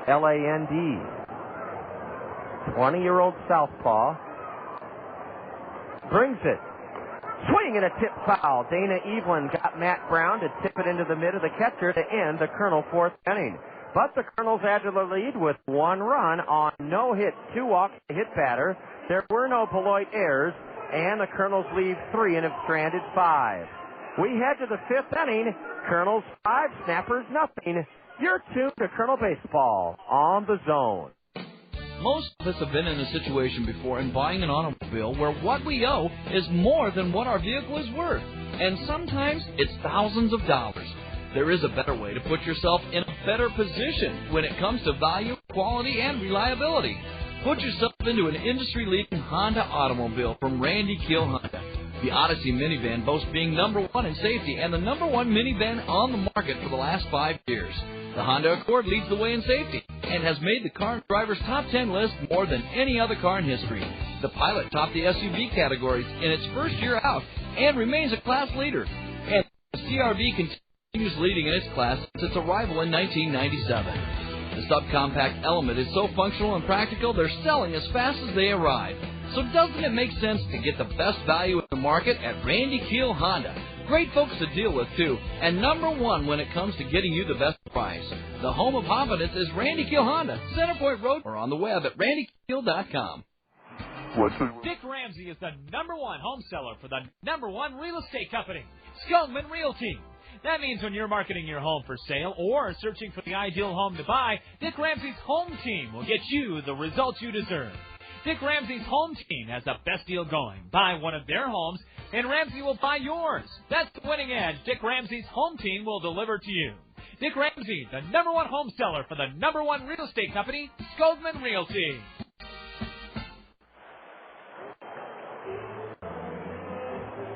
Brandon Wood, Matt Abram, Caleb Mayer. Check that. We're in the top of the 5th. That's who bats in the bottom of the 5th. It's the lower third of the Beloit order. I got a half inning ahead of myself. Beloit bats in the 5th, and they'll send the lower third of their order to face Michelle Samar. Michelle pitched out of a 1st and 3rd, nobody out jam in the 4th inning. The first 2 snappers reached, but then a line out, a pop out, and a force out. And Michelle Samar maintains a shutout through 4 innings. Before every Kernel home game, the Cost Cutters Dream Team is invited into the Kernel first base dugout, and then they take the field. They're introduced as they stand next to the Kernels for the national anthem. The Kernels then autograph a Cost Cutter logo Kernel baseball for the members of the Cost Cutters Dream Team. Here's a little tap over the mound. Brandon Wood can't make a play. It's an infield single for Carlos Corcoran. Carlos Corcoran bounced one just out of the outstretched bare hand of Michelle Samar for an infield single.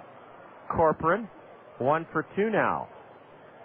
The Snappers have their leadoff man aboard for the 3rd time in 5 innings. That's what the Cost Cutters Dream Team gets to do. Your softball, t-ball, or little league or baseball team can be the Cost Cutters Dream Team. Take the field with the Kernels for the national anthem. Enjoy sitting in the dugout before the game. Get the Cost Cutters Kernel logo baseball autographed. All of that can be your team. You can be the Cost Cutters Dream Team by calling the Kernels at 896-7612. 896-7612 to sign your team up for available dates as the Cost Cutters Dream Team. A 1-0 count on right-handed hitter Tim Marks, and he bounds one foul outside of 3rd. Tim Marks lined out to 2nd to start the Beloit 3rd inning. That number to call to sign up your team as the Cost Cutters Dream Team here at the new Veterans Memorial Stadium, 896-7612. Talk to Jessica Ferguson. A breaking pitch is down and into Tim Marks. Tim is hitting .209, a right-handed batter, no homers, 6 RBIs. He played independent league ball last year. In the Frontier League, look out, a curveball, almost a wild pitch, and that's ball 3 to the batter. Well, Michelle Samar escaped trouble in the 4th inning after he put the first 2 snappers on. Let's hope he can come back from this 3-1 count against right-handed hitting Tim Marks with a runner at first. No, he could not. Ball 4 is upstairs, and the first 2 snappers have reached. We would expect Don Money to bunt in this situation. Gilberto Acosta will likely be called upon to try to get a sacrifice bunt down. Remember, in the top of the 6th inning, we'll have our Springhouse Family Restaurant baseball trivia question for you. So stay tuned for that. Out to the hill is Eric Bennett, the Colonel pitching coach, and he is having a good talk with Michelle Samar, the Colonel right-hander, with a 4-3 record. No action in the bullpen yet. And Bob Brooks said, Matt, I'm glad you pointed that out. Bob Brooks said on the dugout interview, Brooks at bat, that we really needed Michelle Samar to about seven innings because our bullpen was really taxed last night. Right. So let's see if Michelle can do something against the number 9 hitter. I think he'll be bunting. He's not bunting. Ball one high, a fastball. Gilberto Acosta retired on a ground ball out to first for the second out in the 3rd inning, is hitting 165. No home runs, 7 RBIs.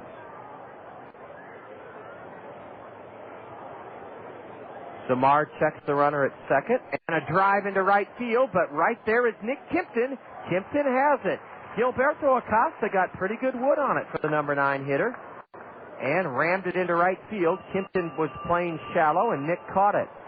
Matt, I'm amazed. The Metro studio crew here with their various camera angles finds at least a couple of dozen people every night on a cell phone. And why in the world, unless you were a physician, would you bring a cell phone to a baseball park? Well, you never know.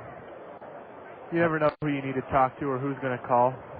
I guess that's the most diplomatic answer I've heard. I have another answer, but I can't say it on the air. Strike one called on the outside corner to Terry Truffles. Well, I was just reading today in the most recent Sports Illustrated about how SBC Ballpark, where the Giants play, they have a wireless connection in every single seat. Are you kidding me? So you can sit there and cruise the internet. Now I've heard it all. Yeah. The batter's almost tipped. That's Terry Truffles, a pitch high and in. 1-1. Terry is singled in the 1st inning, but he was picked off by Samar, and then he was robbed of an infield single on a good play at shallow short by Brandon Wood his next time up. Truffles is a Midwest League All-Star. Terry takes a curve. He backed out of the way. It caught the inside corner. He's in the hole. 1-2. Well, San Francisco's part of Silicon Valley, right? Yeah, you can bring in your business and sit down and have a ball game going and be taking care of some work at the same time. That doesn't sound like a bad deal to me. Not for your generation. Your generation Y, right? I believe so. And Y, I say, is WHY. Just kidding. Foul into the backstop. Yeah, I think I'm just a shade too young for X, so yeah. I guess I'm Y. Well, San Francisco is also the place you can get espresso and sushi at the ballpark. Does that make you Generation A then? The 1-2. Truffles fists it foul off to the right. Big crowd here on this beautiful, warm Saturday night. We'll end this 4-game series, our final home game, believe it or not, before the All-Star break.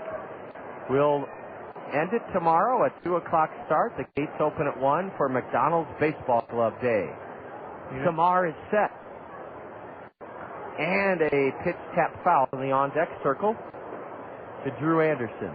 We had a little worry earlier about whether or not the weather was going to hold up, but it is absolutely beautiful outside. Oh, you're right, Matt. We thought this front from Des Moines, which produced 70 and 80 mile an hour winds, might cast a pall on this evening, but it is not. Truffles is hang tough. And he lines one into right. And Kimpton is there and has it. Terry Truffles hit it hard, but lines to right. Boy, that was a good at-bat by Terry Truffles, and also credit Michelle Samar because he kept throwing strikes, and he made Truffles put the ball in play. The first 2 have reached here in the 5th inning, but the next 2 have been retired. 2 on, 2 out for left-handed hitter Drew Anderson. Drew is 1 for 2. He's a .262 batter out of the University of Nebraska. The big cow is here from Chick-fil-A, right behind home plate, and the kids are attracted to him like they are the Pied Piper. A strike called to Drew Anderson.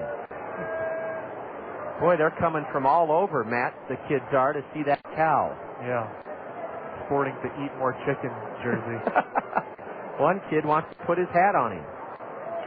A broken bat looper caught at second by Sean Rodriguez. Drew Anderson cracked his bat and then sent it in the air, a soft liner, and in 2 steps, Sean Rodriguez to put it away. Oh, Michelle Samar has given the Kernels 5 shutout innings. For the second straight frame, Beloit put their first 2 runners on, but they did not advance. No runs for the Snappers in the 5th.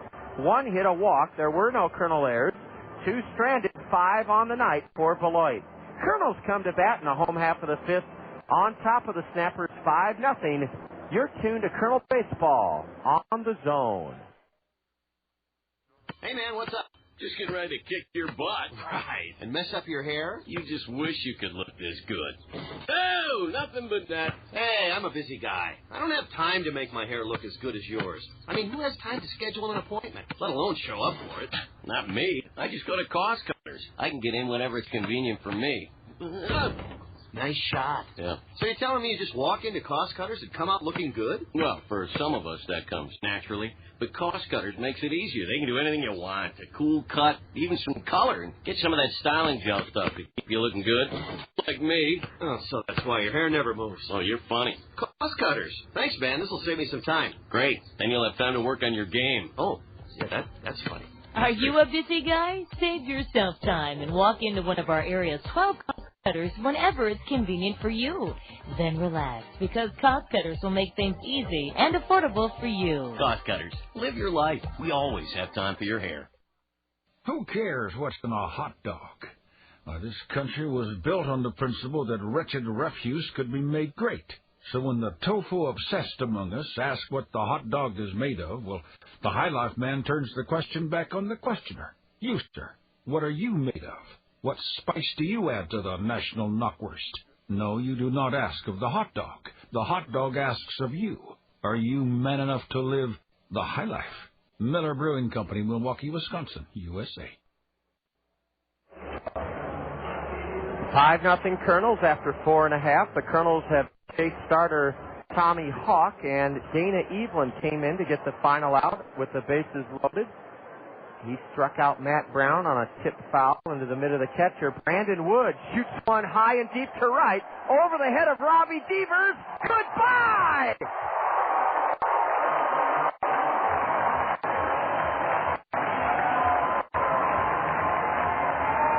That'll be his 8th home run on the year. That cleared the 390 mark out about right center field, right just under the Dr. Pepper sign. And it's 6-0 Kernels. Surprising opposite field power by Brandon Wood.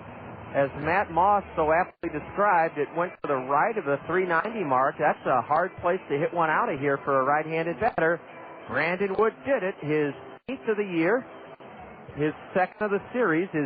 He's driven in 3 of the Kernels' 6 runs. Brandon Wood with a 2-run double his last time up.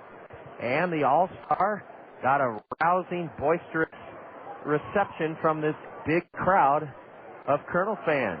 Matt Abram pumps one on the ground, deep to third, and the long throw by Adam Heather gets Matt Abram 1 out in the Kernel 5th inning. Boy, Brandon Wood went the other way, and home.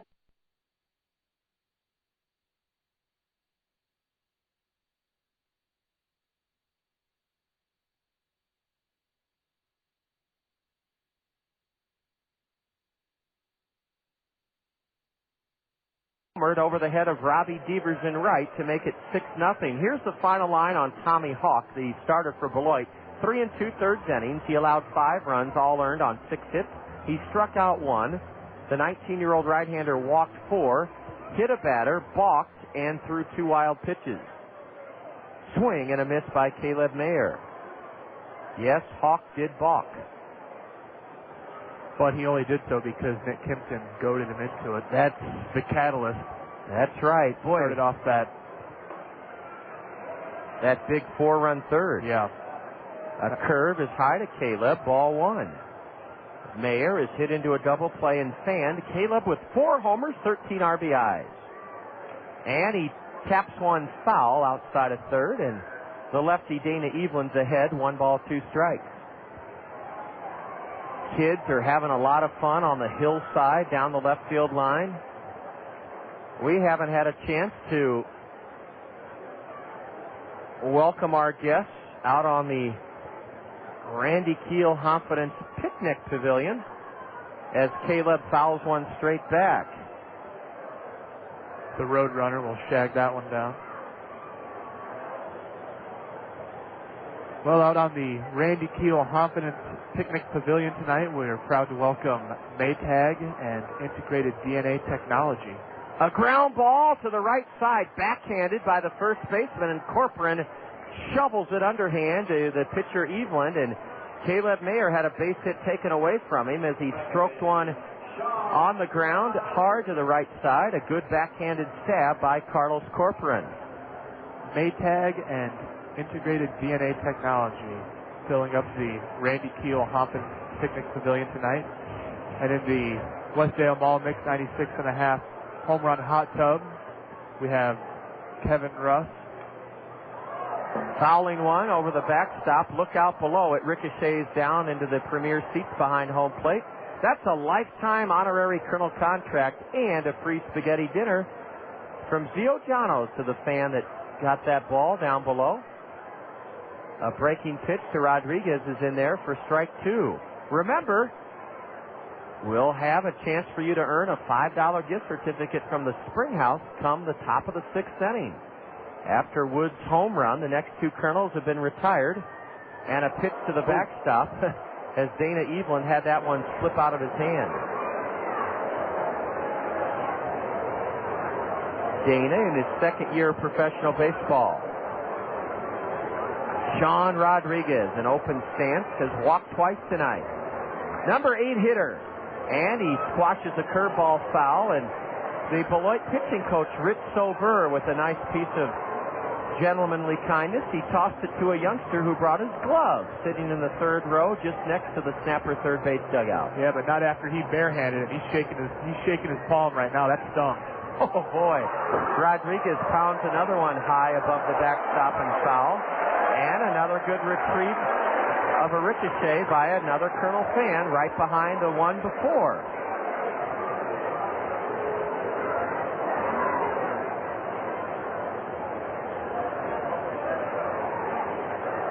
The 1-2 to Rodriguez. And that one is dribbled foul. Sean's having a terrific at-bat, making life very tough on the southpaw Dana Evelyn. 6-0 Kernels. I think the crowd has started to wave. No, they're all trying to get another foul ball. Now they're booing poor Rich Sauver. A high pop foul off to the right. Rodriguez has fouled off at least half a dozen 2-strike pitches. Colonel Bat Boy John bringing a new batch of baseballs out to the plate umpire. Now the crowd is happy because Rich Sauver has finally given in and tossed that last ball up into the stands. Swing and a miss by Sean. A fastball on the outside edge, and Dana Evelyn finally won that battle. A leadoff homer by Brandon Wood in the Colonel's 6th inning. 1 run, 1 hit, no snapper errors. The Kernels leave the bases empty. Springhouse Family Restaurant baseball trivia question comes your way next. 6-0 Kernels through 5. You're listening to Colonel Baseball on the Zone. Multitasking is today's buzzword. We're parents, employees, board members, spouses, caregivers. The list goes on. Your local Pekin Insurance Agency, Sheets Forest Draper Insurance in Marion, is great at multitasking, too. Sheets Forest Draper will find the right insurance coverages for you. See Scott Draper of Sheets Forest Draper for coverages on your home, auto, life, health, and business. Finding the right insurance is one less task for you to do when you depend on your hometown professionals with Pekin Insurance. Everyone wants their print and copy needs to be done right and to be done on time. Copyworks will meet those expectations. Copyworks will see to it that your work is of the highest quality. They'll do that by consulting with you at your place of work. Copyworks stands behind their work for you. It will be done right and it will be done on time. You can count on Copyworks to come through for you. When it's important to you, Copyworks lets your work shine through. What is ESPN Radio? It's not that hard. You're a sports fan? This is the sports station. It's ESPN. That means sports. The games, the experts, the analysis, the scores, the highlights, the people who know their stuff. It's good conversation. It's ESPN. It's radio. You know, the box that all the sounds come out of. At your home, in your car, where you work, even in your computer. It's everywhere you go. It's radio. It's ESPN. It's ESPN Radio. That's all it is.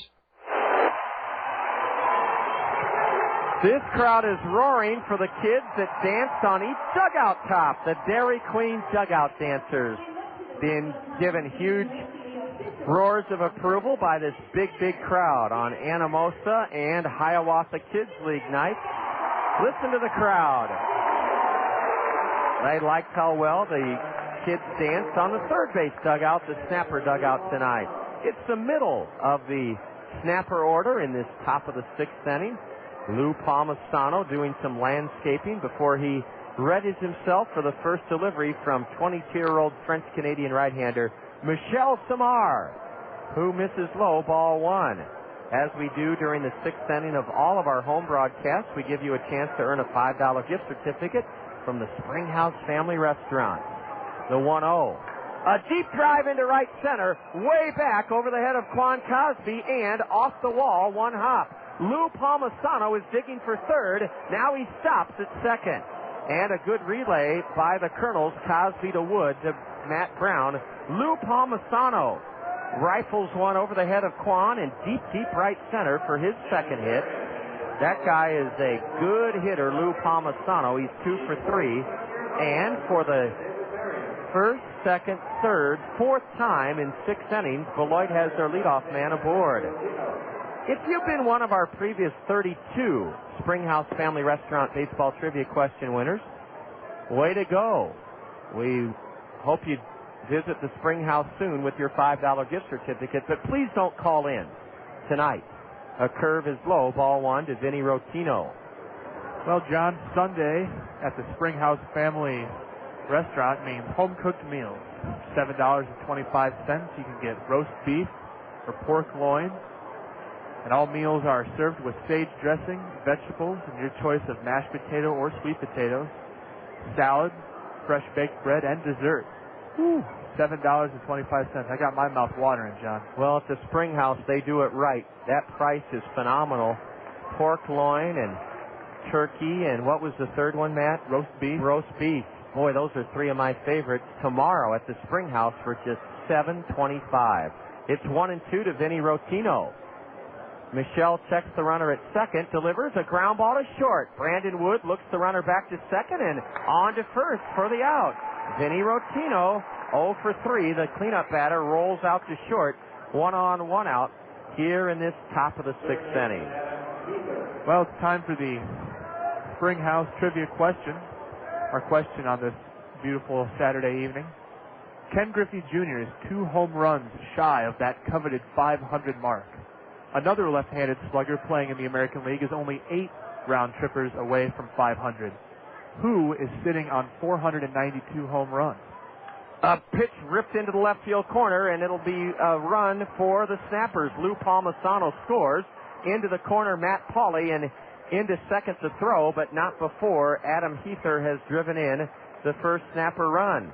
A pair of doubles off Michel Samar here in this sixth inning, and the Colonel lead is now whittled to 5, 6-1. Adam Heather with his 36th run driven into the year cranked one into the left field corner to drive home Lou Palmisano, and the Snappers have 7 hits, so do the Kernels.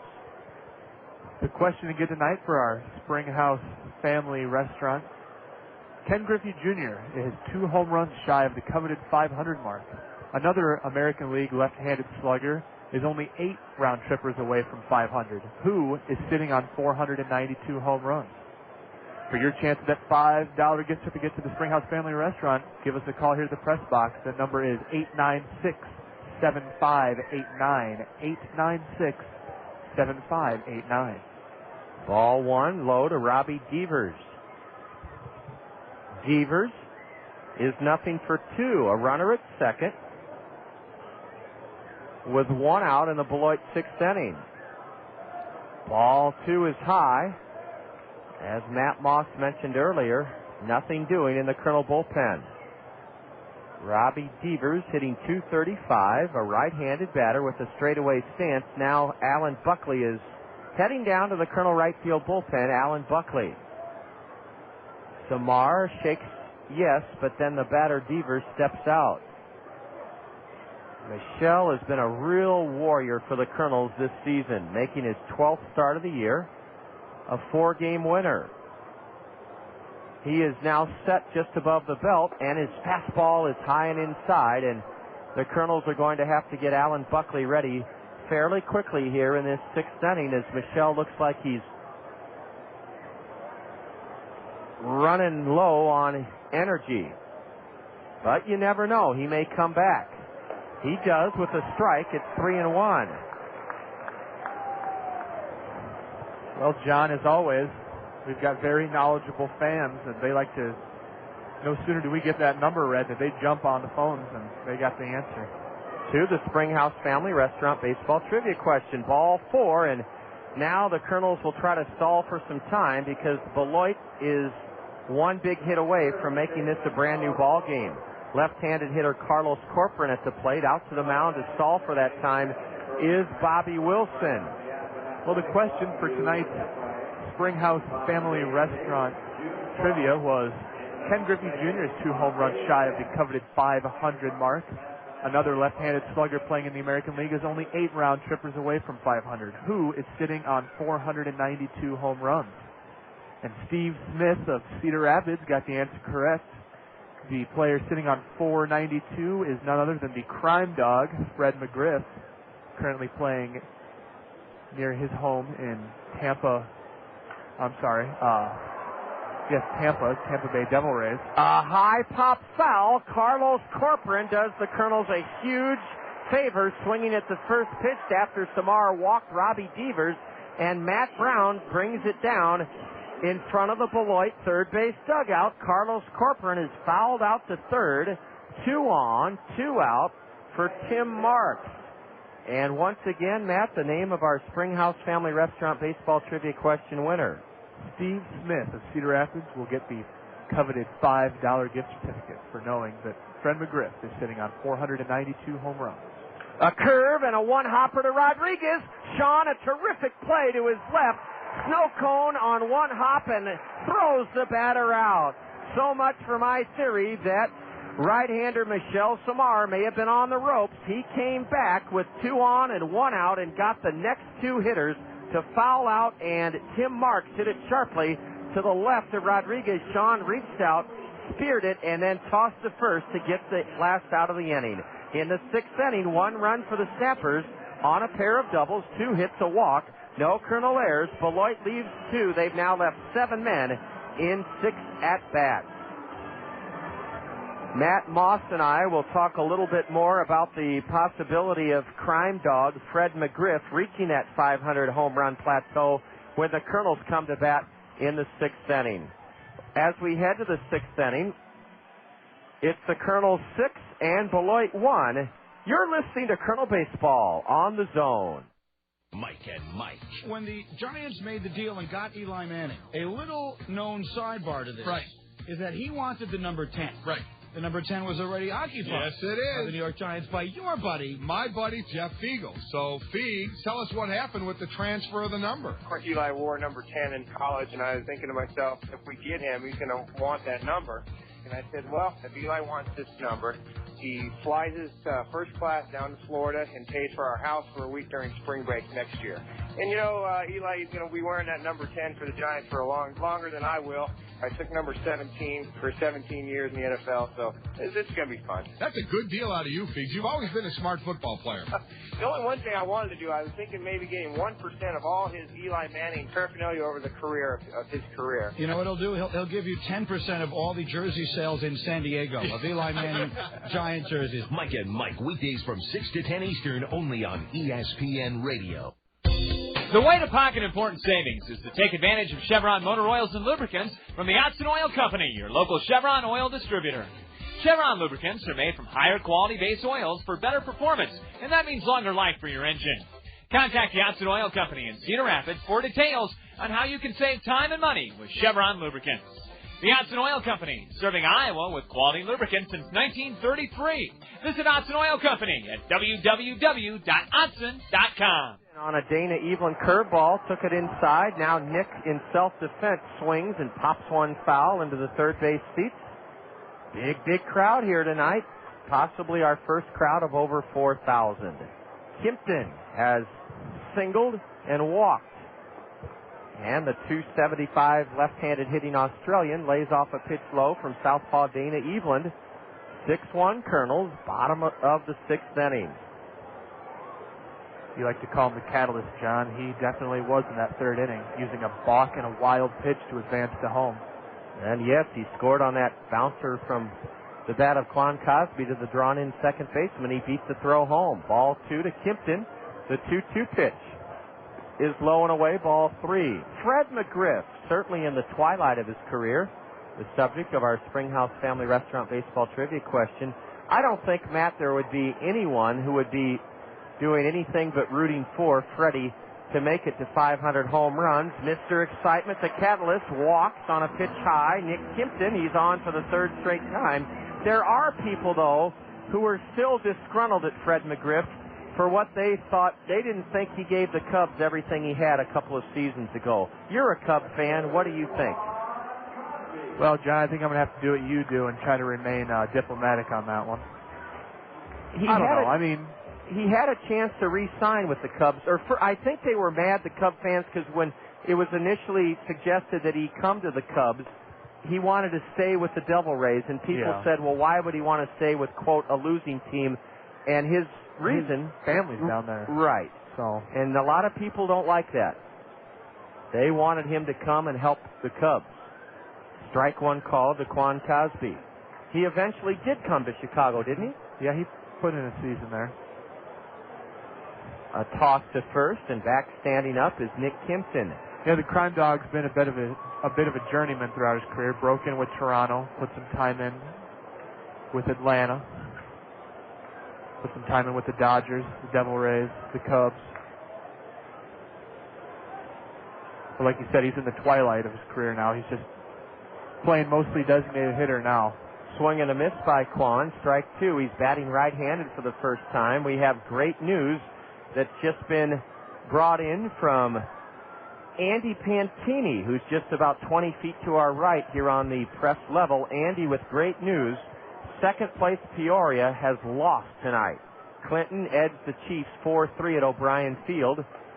A ball outside and a throw to first by catcher Tim Marks, and getting back safely is Nick Kimpton. So Peoria has lost after dropping a doubleheader to the Lumber Kings.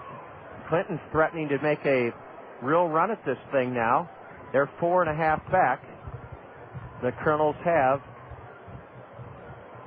9 games remaining, counting tonight. Quan swats one foul. Okay, we're going to move a little bit ahead of schedule, which is fine. Dana St. Germain is going to join us. Dana, with that smiling face, it is so wonderful to have you back, Dana. You're going to sit in the co-pilot chair where Matt Moss is, or we'll bring another chair down, whichever is easier. All right, Dana. Swing and a miss by Quan. Quan Cosby is out, and Dana, what a delight this is in the bottom of the sixth inning to have your familiar smiling face back visiting. Dana St. Germain, most of our great listeners know your name because you spent, well, at least 3 years with the Kernels, didn't you, Dana? Yep. I was on 2 years as an intern and then 1.5 full-time staff. Bringing us into the new Veterans Memorial Stadium. Yep. Swing and a miss by Matt Pauley. And Dana, we're going to do some catching up. I know a lot of folks recognized you down below. Remember Steve Crane from Apache Hose? Yeah. Is he there tonight? I didn't see him. I saw quite a few of the board of directors, some season ticket holders, suite holders. A ground ball fair into the right field corner, sending Kimpton speeding towards third. It's a base hit for Matt Pauley. Matt Pauley has his second hit of this game as he pulled one hard past diving first baseman Carlos Corcoran. Nick Kimpton made it to third easily. Kernels playing first to third, and try to add to their 6-1 lead here in this 6th inning. Well, Dana, I know that everyone who saw you has the same question. The same comment then question. Comment is, we miss you dearly and really long for your presence. You had such a positive effect on the entire staff with your upbeat nature and your can-do attitude, but on the other side of the coin, we hope that you're doing very well in your new surroundings. I'm actually in Fort Worth, Texas now, working for an independent league baseball team, the Fort Worth Cats in the Central Baseball League. Dana, that is fantastic. Now, remember this, don't mess with Texas. I saw that slogan recently. Bobby Wilson, a line drive on one hop to the second baseman. He underhands to the shortstop for one, and Gilberto Acosta completes the 4-6-3 double play. Bobby, a one-hop bullet, hits into a 4-6-3 twin killing.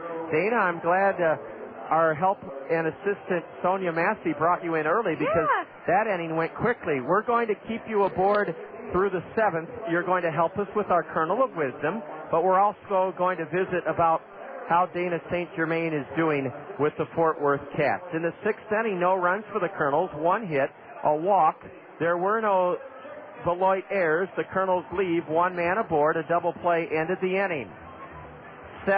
We're heading to the 7th inning. A big crowd on hand here. The Kernels lead Beloit 6-1. This is Kernel Baseball on the Zone. Solo Mexico, her voice soars above a sweet Spanish guitar. Under the head like Dr. Pepper, originality made her a star. The taste of Dr. Pepper, the taste of originality, salutes individuality, and gives life a personality. Be you, do what you do. Be you, nothing's better, nothing better. And then you find a stage, a child came of age with a song of passion from the heart, and everyone could tell Anna Gabrielle was an original from the start. The taste of Dr. Pepper, the taste of originality, salutes individuality, and gives life a personality. Be you, do what you do. Be you, nothing's better, nothing better. Be you, do what you do.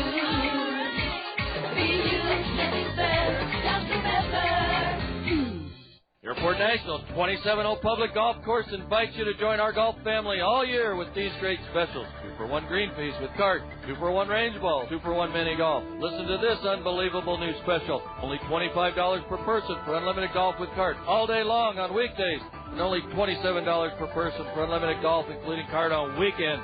Play unlimited twilight golf till dark with free riding cart for only $16 per person. Enjoy fast, friendly, and fun family golf at Cedar Rapids Airport National. Now I feel very honored as Dana St. Germain has had her picture taken with me. We go to the 7th. I say that because the last pictures Dana showed me, here's a line shot through the box, a leadoff single for Gilberto Acosta, his first hit. And Beloit has now put their leadoff man aboard in 5 of the 7 innings against Michelle Samar. Dana, the last batch of pictures you showed me, you were with the General, Bobby Knight. Yeah. Tell our listeners how you got your picture taken with Bobby and what kind of guy he was to you. I volunteered for the Big 12 men's basketball tournament that's hosted at the American Airlines Center the last 2 years. In Dallas. Yep. A double play ball to Rodriguez. Underhands to Wood. Brandon to first. Got a ball! The German luck of Dana St. Germain. Here in the broadcast booth, it went 4-6-3. A sharply hit grounder by Terry Truffles. And Sean Rodriguez has sparkled all night long at second base. He started a 4-6-3 double play. So Bobby Knight's the head coach of Texas Tech, as everyone knows. And I helped do the microphones for the press conference? The press conference. Okay. And after it, I needed to have my picture taken with him. I'm a huge Bobby Knight fan since he was with Indiana. And all I hear are the bad things about him, but I think you have an uplifting story. He was an absolute gentleman. I spoke with his sports information director and asked him, if it would be okay to... Yep. He definitely knows how to control a room. Okay, he can do that. As far as the press conference, if he doesn't want to answer questions, John, he'll tell you story after story after story to run his 15 minutes out. Yep. You have time for one question. Okay, so that part Bobby's good at Yep. is manipulating or controlling the press, but he was kind to you. Oh, very, very nice. We had our picture taken with him, and he turned us towards the crowd and looked to the media, which he doesn't think very highly of, and said, there must be something wrong with what you guys are doing if you don't have opportunities like this. A high pop foul over the third base Beloit dugout. It's 2-1 to Drew Anderson. Well, that's a great story, Dana, and I want to give you, not credit, I want to commend you for the guts it took, the courage for you to leave a very comfortable swing and a miss on a changeup. Drew Anderson fans in the seventh for Beloit. No runs, one hit. The Kernels turned a double play. There were no Kernel errors. The Snappers leave the bases empty. We're going to continue our welcoming back chat with former Kernel Director of Entertainment and Suites, Dana St. Germain. She's local. She went to school at College Community. We'll talk about how much courage it takes to leave the comfort of your family and home and take a chance. Dana's done that, and she's doing very well. She'll help us also down the road with our Kernel of Wisdom, some very interesting history about the ballpark she works at in Fort Worth, Texas. This big crowd is in a festive mood after 6.5, seventh inning stretch. Kernel 6, Beloit 1. You're listening to Kernel Baseball on the Zone. Toyota Financial Services of Cedar Rapids understands the importance of reading in the lives of our community's children. That's why they're proud to fund the 6th annual Toyota Financial Services Kernel Summer Reading Program. The generous support of Toyota Financial Services will result in Kernel players conducting a record 32 elementary school assemblies this spring to encourage girls and boys to read throughout the summer. Their reading accomplishments will be recognized by Toyota Financial Services with fabulous rewards. Toyota Financial Services, a true hero to the Kernels and the youth of our community. On the outside, everything looks fine. But on the inside, an unseen enemy is plotting the destruction of your home. Termites. Termites can be deadly to your home unless you fight back with certified pest and termite control. Yes, termites have made their way to Iowa, and they can cause extensive damage to your home before you even know they're there. It takes a trained professional to look in all the right places. Don't risk your home. Call the experienced, licensed, and insured experts at Certified Pest and Termite Control. 1 in 5 homes inspected have shown signs of termites. Certified offers guaranteed inspections and a 10% discount for seniors. Locally owned and operated, Certified carries a full supply for the do-it-yourselfers. Look for the giant ant at 1141 16th Avenue Southwest. Don't take a chance. Call Certified Pest and Termite Control today.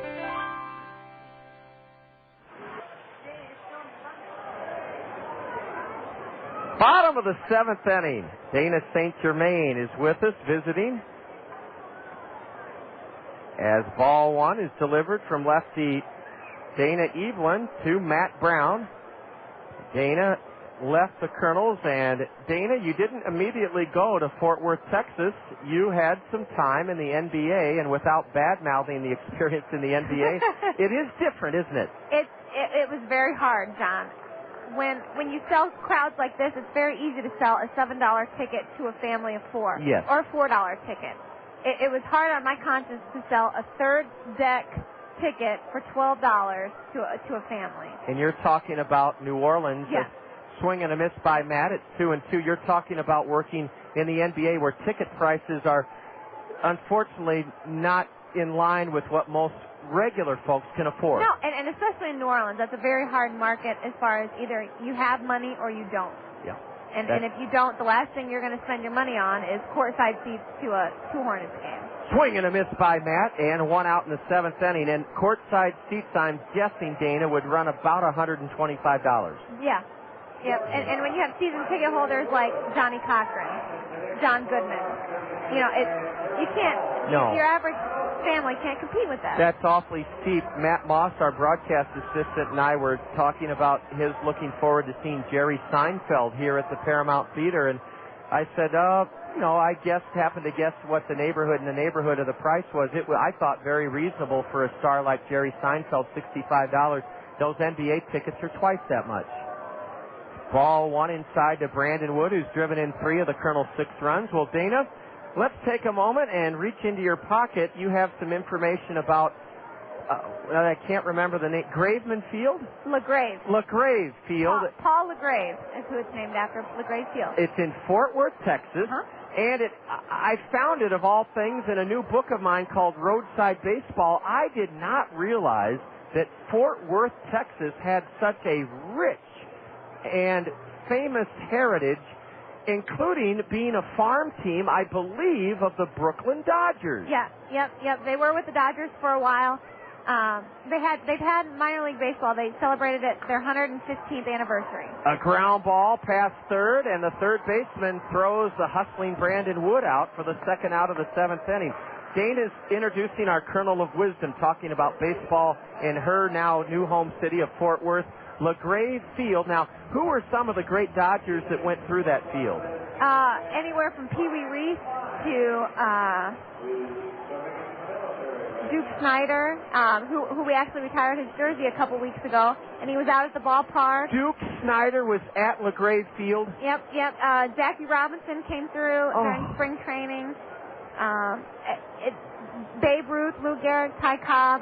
Those guys played at LaGrave Field in Fort Worth. Either as a minor leaguer or during spring training. Yeah.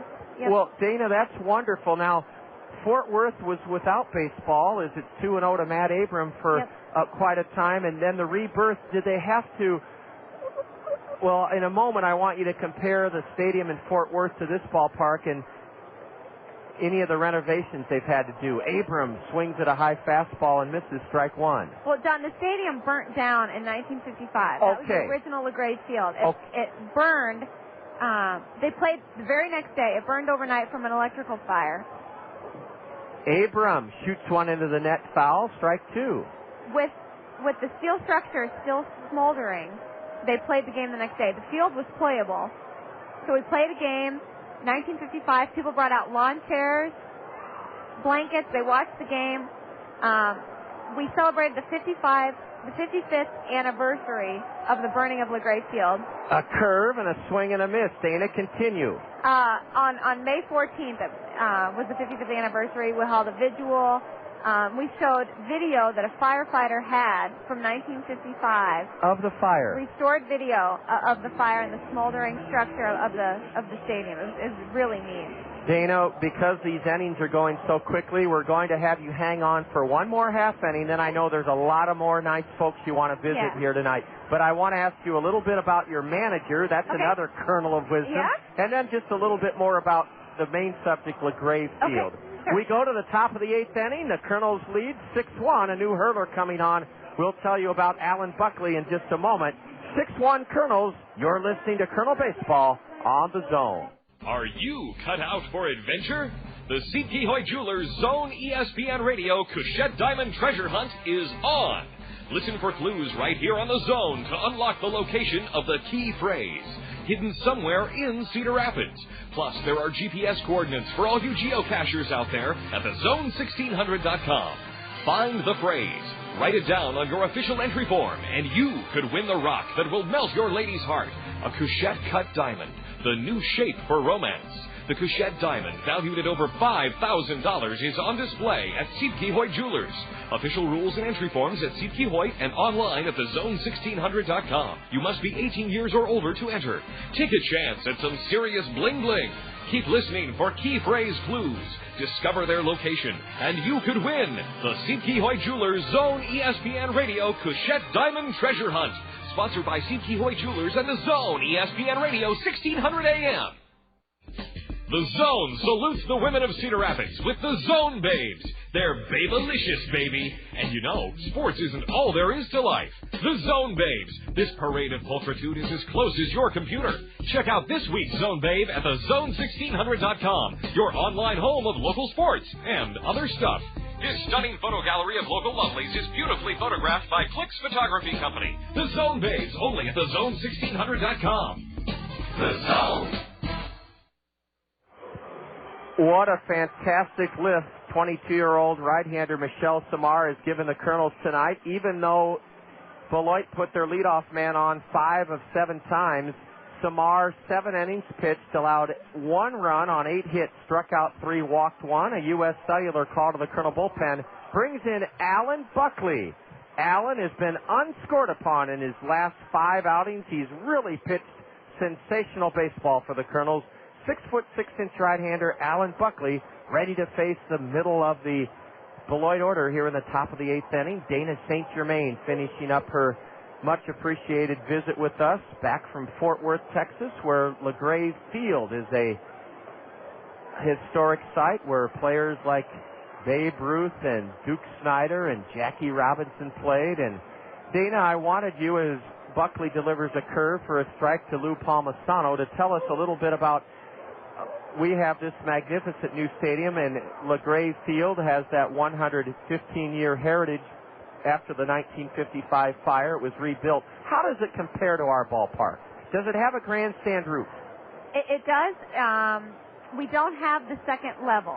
Okay. The suites and the mezzanine. It's just 16 rows is all we have in the seating pool. Do you have a broadcast team that does the game? Okay. Yeah, they do them home and away. We do them over the internet, like KCRG does for the Kernels. Do you have picnic areas down the lines? When I was brought on as group sales manager, they kind of asked me to create some areas, input on what we sold here. We did a hot tub. Wow. We've got a hot tub now. Fantastic. The 1-2 to Lou Palmisano is inside, ball 2. The health department didn't exactly know what to do as far as permits goes. It was a lot of new stuff. Yeah. We do have a pregame picnic area past our center field wall, but not like the Randy Kuehl Pavilion and not like the Miller Mezzanine. Ball 3, low and away, a curveball. And the tickets are similarly priced. I've heard that the wind is always blowing in Dallas and Fort Worth. Is it really? It's not like it does in Lubbock and farther out west Texas. Sure. But we're far enough away from downtown that the high rises and that don't stop the wind. Strike 3 called. Lou Palmisano took a breaking pitch at the knees on the inside corner from Alan Buckley, 1 away here in this 8th inning. Dana, you're the person, along with Matt Moss, who was hoping that our attendance would start with a magical number tonight. Share our attendance number. John, you've got over 4,000 people here, 4,035. Great crowd for a Saturday night. What a wonderful job done by the folks from Anamosa and Hiawatha Kids Leagues, coming out in big numbers. Over 4,000. A curve is a strike called to Vinny Rottino. Dana, your manager down in Fort Worth with the Fort Worth Cats, how old is he? A tap to the right side. Alan Buckley fumbles it and can't find the handle. It's going to be a base hit for Vinny Rottino, an infield single. Alan Buckley came dashing off the mound. That's not easy for a guy with his height and big feet. I know, because I have size 14s myself. And Alan kind of fumbled that one. It's an infield single. John, our manager is a guy by the name of Wayne Terwilliger. He is 86 years old. I believe he's the oldest manager in professional baseball. He has to be. He's been with many teams, including the world champion Twins. And he wears his World Series rings around the office. Good for him. Yep. Good for Wayne. A ground ball base hit into right. That'll allow Vinny Rottino to go to second. That pitch was stroked into right by Adam Heather, and boy, Beloit is now out hit the Kernels 10-8, but the Kernels lead the game 6-1 here in the top of the 8th inning. John, he's very much a traditionalist when it comes to baseball, as far as, he wears his, and this is one of my pet peeves, but he wears his pants like Alan does on the pitching mound. Like Alan Buckley, Yep. He doesn't wear them like the sweatpants like a lot of the guys have started doing lately. Sure. Well, this batter wears his pants just below his knees. That's Robbie Devers. Wayne Terwilliger is the manager of the Fort Worth Cats in the Central League. Now, Dana, as your time winds down with us, the Central League, did it used to be called, they don't have a team in that league called the Amarilladillas, do they? Okay. Yep, Amarilladillas. Yep. That's a funny name. And I didn't realize what I was seeing on the side of the road, but like how people hit squirrels in here. Yeah. We hit armadillos with our car because they run rampant around down there. That's what I wondered. That's what I wondered, and short for armadillo. Yep. A curve is ball 2, and Alan Buckley needs to try to pitch out of trouble here in the 8th inning. An infield single and then a base hit to right. 2-0 to Robbie Devers. Strike one called from the big Colonel right-hander. Dana, air conditioning's a must down there, isn't it? Oh, John, it is so hot. It's about 100 degrees when we're setting up for the game. It's ungodly hot. Tonight is a perfect night. I mean, if we had a night like this in Cedar in Fort Worth, it would be a packed house because people want to be outside when it's not so hot. A curve and a swing and a miss by Devers. And I know in Cedar Rapids it's hard to draw in April and May because the weather is so uncertain. Sure. But those are our biggest days are in May and early June because then it's not so hot. Yeah, you bet. People don't want to come out in July and August when it's topping 100. Sure. Robbie bounces one back to the hill. Could be two. Buckley Wood for one. Got a ball! Alan Buckley on a comebacker. Started an inning-ending 1-6-3 twin killing in the eighth. No runs for Beloit. 2 hits. There were no Colonel errors. The Colonels turn their second double play of this game, and the Snappers leave a runner aboard. They've left 8. Dana St. Germain, your time is short. You've done a wonderful job with our Colonel of Wisdom, LaGrave Field, Tom Terwilliger. Dana, someday I hope our paths cross so that we can be on the same front office staff again. Definitely. We miss you very much. Definitely. It's been a pleasure coming out and seeing everybody. Well, and Dana, they recognize me, John. Oh, that's... And they remember me. That's very nice. Dana, you did wonders for this organization. Please continue your successful career, but as I say, I hope we cross paths again real soon. Thanks, John. Dana St. Germain, our guest, giving us the Kernel of Wisdom here in these last couple of innings. We go to the home half of the 8th inning before a crowd of 4,000 plus. Colonel 6, Beloit 1. You're listening to Colonel Baseball on the Zone. Most of us have been in a situation before in buying an automobile where what we owe is more than what our vehicle is worth. And sometimes it's thousands of dollars. There is a better way to put yourself in a better position when it comes to value, quality, and reliability. Put yourself into an industry-leading Honda automobile from Randy Gill Honda. The Odyssey minivan boasts being #1 in safety and the #1 minivan on the market for the last 5 years. The Honda Accord leads the way in safety and has made the Car and Driver's Top 10 list more than any other car in history. The Pilot topped the SUV categories in its first year out and remains a class leader. And the CR-V continues leading in its class since its arrival in 1997. The subcompact Element is so functional and practical they're selling as fast as they arrive. So doesn't it make sense to get the best value in the market at Randy Keel Honda? Great folks to deal with, too, and #1 when it comes to getting you the best price. The home of confidence is Randy Keel Honda, Centerpoint Road, or on the web at randykeel.com. Advanced Systems, the leader in office technology, is like a great baseball coach when it comes to office productivity. Advanced Systems makes the most of your team. They do it with the latest technology for office productivity from Canon. They're also like a great trainer. Advanced Systems Advanced Life Support makes sure your office equipment runs at peak levels and fixes it fast if things go wrong. Hit it over the fence with Canon technology from Advanced Systems. Call 832-8291. This is for the 21st century with Advanced Systems. Caleb Mayer, even on the count 1-1, bottom of the 8th inning. Southpaw Dana Evelyn spins a curveball inside, and Caleb trying to reach base for the first time to start the 8th inning. It's 6-1 Colonels, even though we've been out hit 10-8. 7 strong innings, a ground ball chopped to short. The long throw is in time from Gilberto Acosta to retire Caleb Mayer to start the Colonel 8th inning. Sean Rodriguez, the batter, has walked twice and struck out.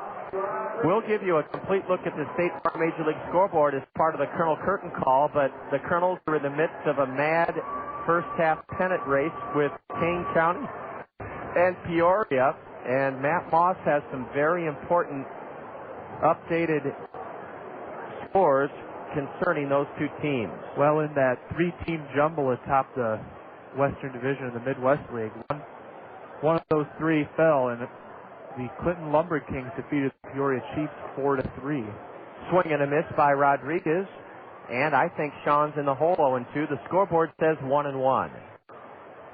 And the Kane County Cougars, who also were sharing that lead with the Colonels and the Chiefs, they are tied with the swing of the Quad Cities. That game tied 2 apiece in the top of the 6th inning. So that's in Davenport. Peoria, a game back starting tonight, has lost to Clinton at O'Brien Field, and Kane County, as Matt said, is tied in the 6th inning in Davenport. The Kernels lead here 6-1. And you know that game that we had rained out against Kane County wasn't made up. That could haunt us. It could work one of two ways, yeah. Matt. You're exactly right. I've thought about that. It's interesting you use the term haunt. I've had nightmares about it. Yeah. I hope it doesn't wind up being the difference maker, but it could. Right. Or it could work in our favor. You never know. A curve is high, and Sean has run the count full.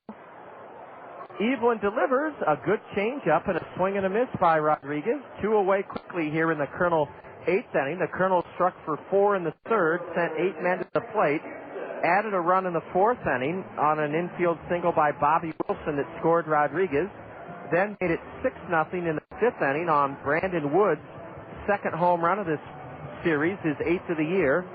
The only run that the Snappers have managed came against starter Michelle Samard on a pair of doubles in the 6th inning.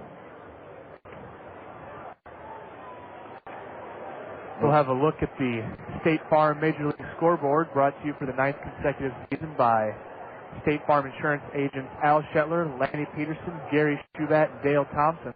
All interleague action today. A curve high to Kimpton, ball 1. There was a doubleheader at Camden Yards today between the Orioles and the Giants.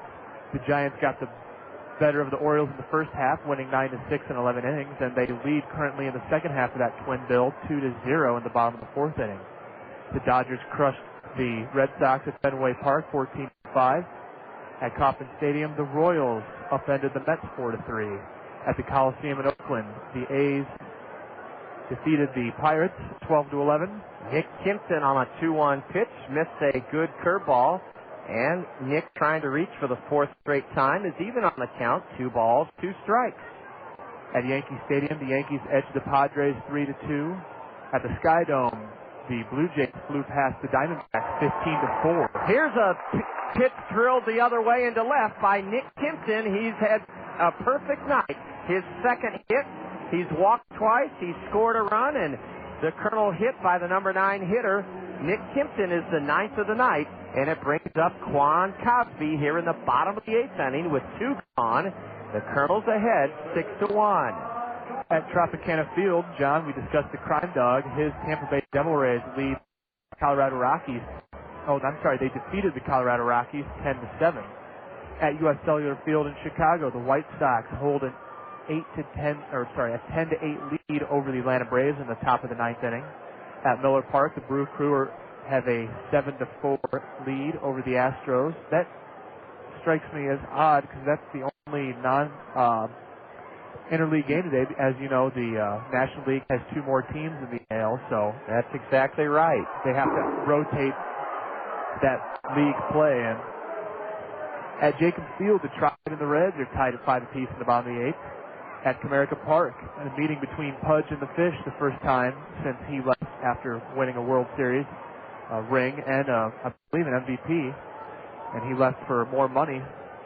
His Tigers got the better of the Fish 6-0, that final at Comerica Park. Quan Cosby on a 1-1 count, cuts on a changeup, swung over top of it, strike 2. A snap throw from Tim Marks, the catcher, trying to get Nick Kimpton at first, was late. Quan Cosby is 0 for 3 with an RBI tonight. Batting right-handed against Dana Eveland for the second time this evening. And rounding out the interleague action at the Metrodome, the Twins hold a 6-1 lead over the Phillies in the top of the 9th. And at the ballpark in Arlington, the Rangers hold a 7-1 edge over the St. Louis Cardinals. That game in the bottom of the 4th. And tonight's action, which is just getting underway, the Cubbies play at Angel Stadium against our parent club, and at Safeco Field, the Expos meet the Mariners.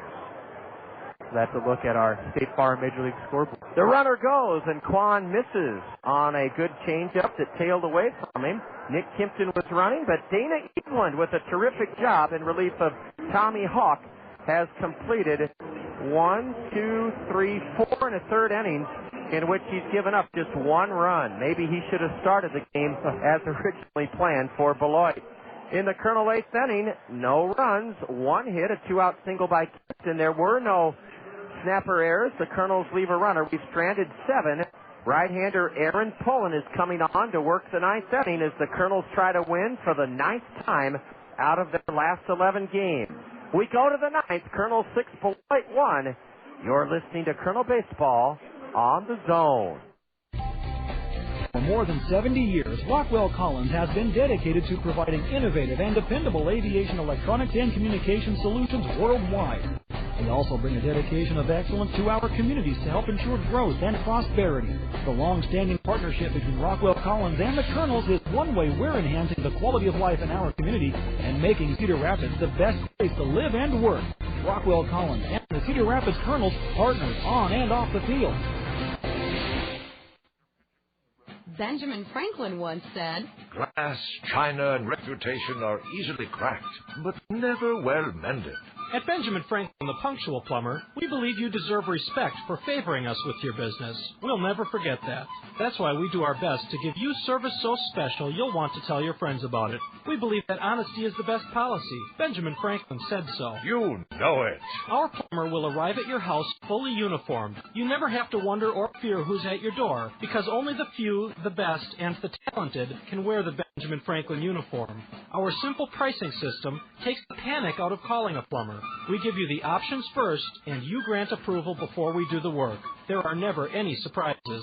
Splendid. When we say we'll be there, or we'll give you a Benjamin Franklin, a $100 bill. Benjamin Franklin, the Punctual Plumber.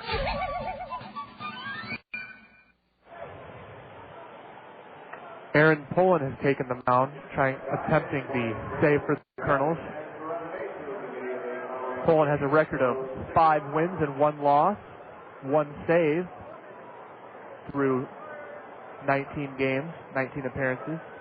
He has an earned run average of 4.50, and in 32 innings pitched, he has fanned 29, walked 12, and league batters are hitting 2.256 against him. And he fell behind Carlos Corcoran, but swing and a miss on a curveball. Aaron Pullen, as Matt noted, has come on to work this ninth inning. 6-1 Kernels. Alan Buckley did a terrific job in his 1 inning of relief of starter Michelle Samar. Aaron Pullen whisks the fastball by Carlos Corcoran. Carlos has one of the 10 Beloit hits. Beloit has out-hit the Kernels 10-9, but the Kernels lead the game 6-1 in the ninth inning. You can credit that to Samar's pitching there in the middle innings. 3 innings in a row, he let the first 2 snapper batters get on base, but was able to not give up a single run. That's amazing. Showed some poise. A line drive foul on a 3-2 pitch, hammered into the Beloit third base or left field bullpen. We know that Michelle Samar in 7 innings allowed the snapper leadoff man to reach 1, 2, 3, 4 times. Here's a looper into shallow left, and it falls in front of Matt Pauley. A leadoff single for Carlos Corcoran, and that's his second hit, the 11th of the night for the visiting Snappers. We have to credit Aaron Pullen. He did not walk Carlos Corcoran. Carlos didn't hit it hard. He hit a flare into shallow left over the head of Brandon Wood and in front of Matt Pauley. I had erroneously reported that the leadoff man, well, let's see, the leadoff man was aboard against Samar. 1, 2, 3, 4, yes, 5 out of 7 innings. Ball won a changeup in the dirt to Tim Marks, but Michelle pitched brilliantly for 7 innings. Ball 2 inside. Aaron Pullen hasn't worked since Monday. My goodness, Monday. I have to look back in my scorebook. We were in South Bend, Indiana. So here's a high pop foul chased by the catcher, Bobby Wilson, and it's up onto the grandstand roof. No, down below it went, and no, it drilled a fan right in the back. It looks like she's okay. Oh no, I know that fan. I think. Is it Linda? Yes, it's Linda Dvorak, and everybody's looking. Jack Rader is on the scene, and thank goodness Linda's all right. Boy, that scared me for just a moment, Matt, when you said a fan, and then I looked down, and a longtime Colonel friend, Linda Dvorak, and she may be a little bit shaken up. Here's a base hit into right center, maybe an extra base hit. Quan Cosby cuts it off, and the throw to second. The batter is safe. Safe. And Beloit's making a lot of noise now. Down in this game, 6-1. Tim Marks with his first hit, and that's the 12th hit for the visitors. He doubles into right center, sending Carlos Corcoran to third. It's second and third with nobody out, and Gilberto Acosta will bat against Aaron Pullen. This one a long way from done, as we're looking at Gilberto Acosta facing Aaron Pullen. As we said, Aaron Pullen pitched last Monday, the only game we lost against the South Bend Silverhawks. Pullen pitched one scoreless inning in relief of Abel Marino. So he's had a long time, and hopefully he's not rusty. The leadoff single was hit softly by Carlos Corcoran on a 3-2 count. Tim Marks then thrashed a double into right center, and the Kernels lead at 6-1, but the first two are on in scoring position. And a wild pitch, the runners hold at second and third. The medical staff is attending to Linda Dvorak, who was struck by a foul ball down below. Matt, I did not see where it hit Linda. It looked to hit her in the shoulder or the back. Okay, not the head. No, it went straight up and then came straight down. I don't think she was looking up. Well, boy, she was not. But just because you got that net there, Dale Broad always says at the beginning of the game, watch out for, foul balls. That's right. Linda had no time to react. Her daughter's with her, so's Kelly O'Brien and Sonia Massey. So she's in good care. Jack Rader is also leaning up, talking to Linda Dvorak. A ground ball to second. A run scores. It's an error on Sean Rodriguez, and that opens up a big two-run score to make it 6-3. And the Kernels now have their work cut out for them. The top of the snapper order. Two-run score on a ball that should have been the first out of the inning. Sean Rodriguez charged it. It rolled past him. He kind of side-saddled it. He did have a play at first base that would have been the first out of the inning. Two-run score, and it's 6-3. And now Aaron Pullen is in trouble. The Kernels get a right-hander up in their bullpen, as Aaron Pullen has had the first three men reach against him. Here's a line drive into right. That'll be the first out of the inning. Nick Kimpton catches it. Terry Truffles stroked it pretty hard into right field for the first out of the ninth inning. The Kernels have Wayne Hedden warming up in their right field bullpen. Beloit has 12 hits in this game. They've out-hit the Kernels 12-9. They have a runner at first with one out in the ninth inning. 6-3 Kernels. And John, I thought that Sean, as he was charging that base hit, that grounder, it seemed that he was looking up and he had his eye on Corcoran as he was coming across home plate, and maybe the ball just snuck right under his glove there. That's exactly what happened. Sean came up a little bit prematurely with his chin. Swing and a miss. Aaron Pullen reared back and blew strike two by Drew Anderson. Drew Anderson, a left-handed batter, is 1 for 4 tonight. Anderson is batting with a runner at first. One out in the ninth inning. The Kernels lead it by 3. Here's a ground ball foul. Pulled foul into the Kernel right field bullpen just past the lunging Matt Abram. Dana Evelyn, by the way, is the reason that Beloit is knocking on the door here in the ninth inning. Evelyn, the southpaw, was slated to start this game. He pitched 4 1/3, gave up 1 run on 3 hits, struck out 7 and walked only 1. The 0-2 from Pullen. Swing and a miss. Aaron Pullen fans Drew Anderson. And now the Kernels are 1 out away from their 9th win in their last 11 games. I think he guaranteed at least a share of being atop the Midwest League now. That is exactly Peoria right, Matt. Fallen. Peoria, a game out to start this night, has lost. Kane County is tied in Davenport with the swing of the Quad Cities, so a Kernel win would keep the Kernels in the very worst a tie for first, possibly sole possession of first if the swing of the Quad Cities can beat Kane County. But we have to win this game. A curve, and I think the base umpire said that Lou Palmisano went around. And like you and Bob were discussing earlier, John, with only 9 games left, every single one, you have to, you can't be playing to win the series. You got to play each game like it's the last one, Oh, that's a bit sprint, you called it.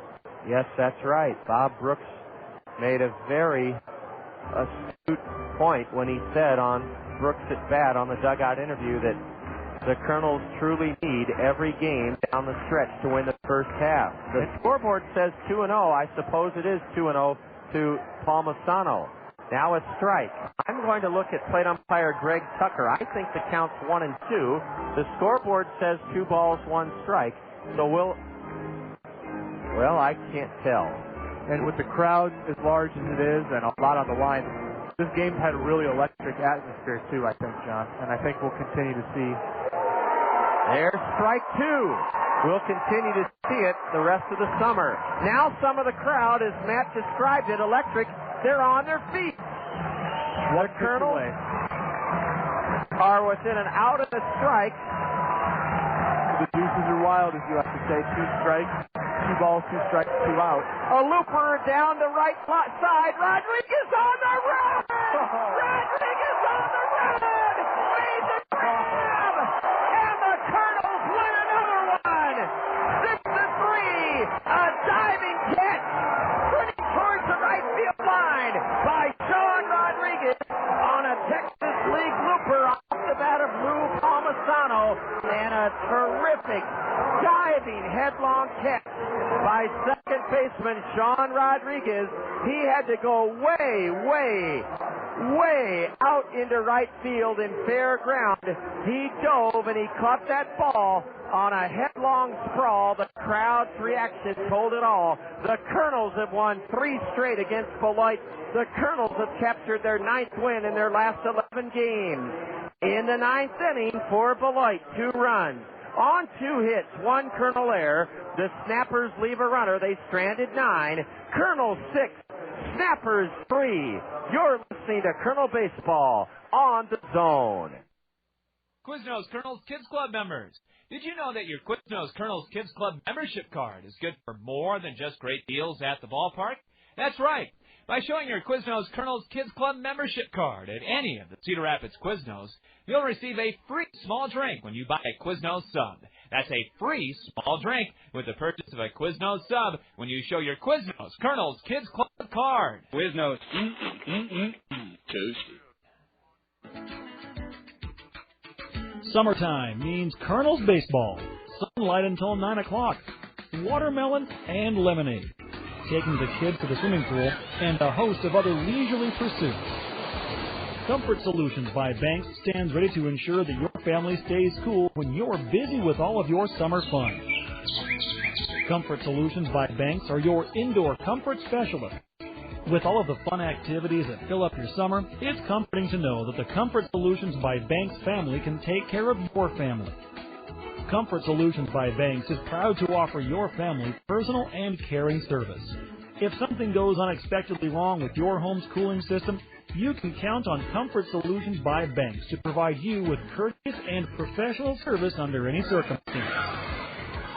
Enjoy your summer and let the family at Comfort Solutions by Banks take care of yours.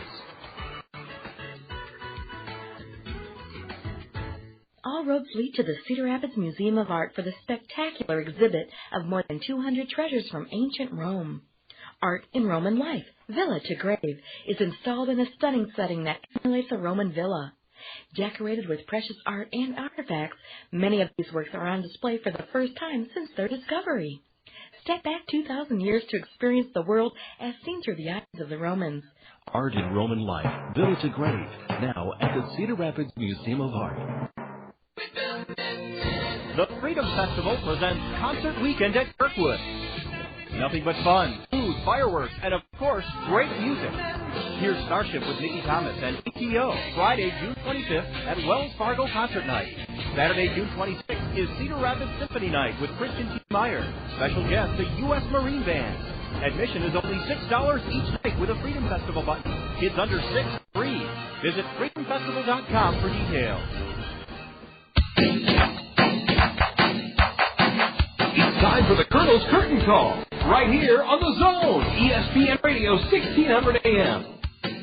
with a recap of all the action, the 6-bar Major League scoreboard, plus a look ahead to the next Kernels game. Let's rejoin the voice of the Kernels, the one, the only John Rogers, here on The Zone, ESPN Radio 1600 AM. A huge crowd, 4,019 on Anamosa and Hiawatha Kids League night, and the kids are enjoying running the bases after this huge Kernel win, their third in a row over the Beloit Snappers. The Kernels were out hit by Beloit 12-9, but turned back the Snappers for the fifth time in 7 games, 6-3. We're going to take a slight pause here. Stay right with us. We may have word for part of our Kernel Curtain call on a game in Davenport, Iowa with the Kane County Cougars in the swing of the Quad Cities. Okay, we're taking the information now as we're on the air. And okay, we'll get to a very exciting possibility. Andy Pantini being good enough to call the press box over at the newly renovated John O'Donnell Stadium, and there's a very good chance, if things remain as they are, that the Kernels will start play tomorrow in sole possession of first place in the Western Division first half. But back to tonight's game. 6-3 Kernels. We were out hit 12-9. Michel Samar was a Spartan, a warrior. He was a true trooper out there this evening. The Kernel bullpen was stretched very thin in last night's 12-11 win. Samar tonight went 7 innings, gave up just 1 run on 8 hits. He struck out 3. He walked only 1. Michel did allow, in 7 of his innings, the leadoff batter to reach for Beloit in 5 of those 7 innings. But Michel Samar got good help all evening long from his defense. Carlos Corcoran, for instance, was robbed of an extra base hit in the Beloit second inning. Michel helped himself in the first inning when he picked Terry Truffles off after a leadoff single. Brandon Wood made a terrific play to end the third inning at shortstop as he charged a dribbler off the bat of Terry Truffles. We'll get to a play made by Sean Rodriguez in the fourth inning. Sean Rodriguez helped Aaron Pullen with a sparkling defensive play to end this game. The Kernels scored 4 runs in the third inning against starter and loser Tommy Hawk for Beloit. After Rodriguez walked, Nick Kimpton singled into second. Sean was picked off of second base by the catcher, Tim Marks. Then Quan Cosby was at the plate. Kimpton coaxed a balk out of starter Tommy Hawk, went to second, then went to third on a wild pitch.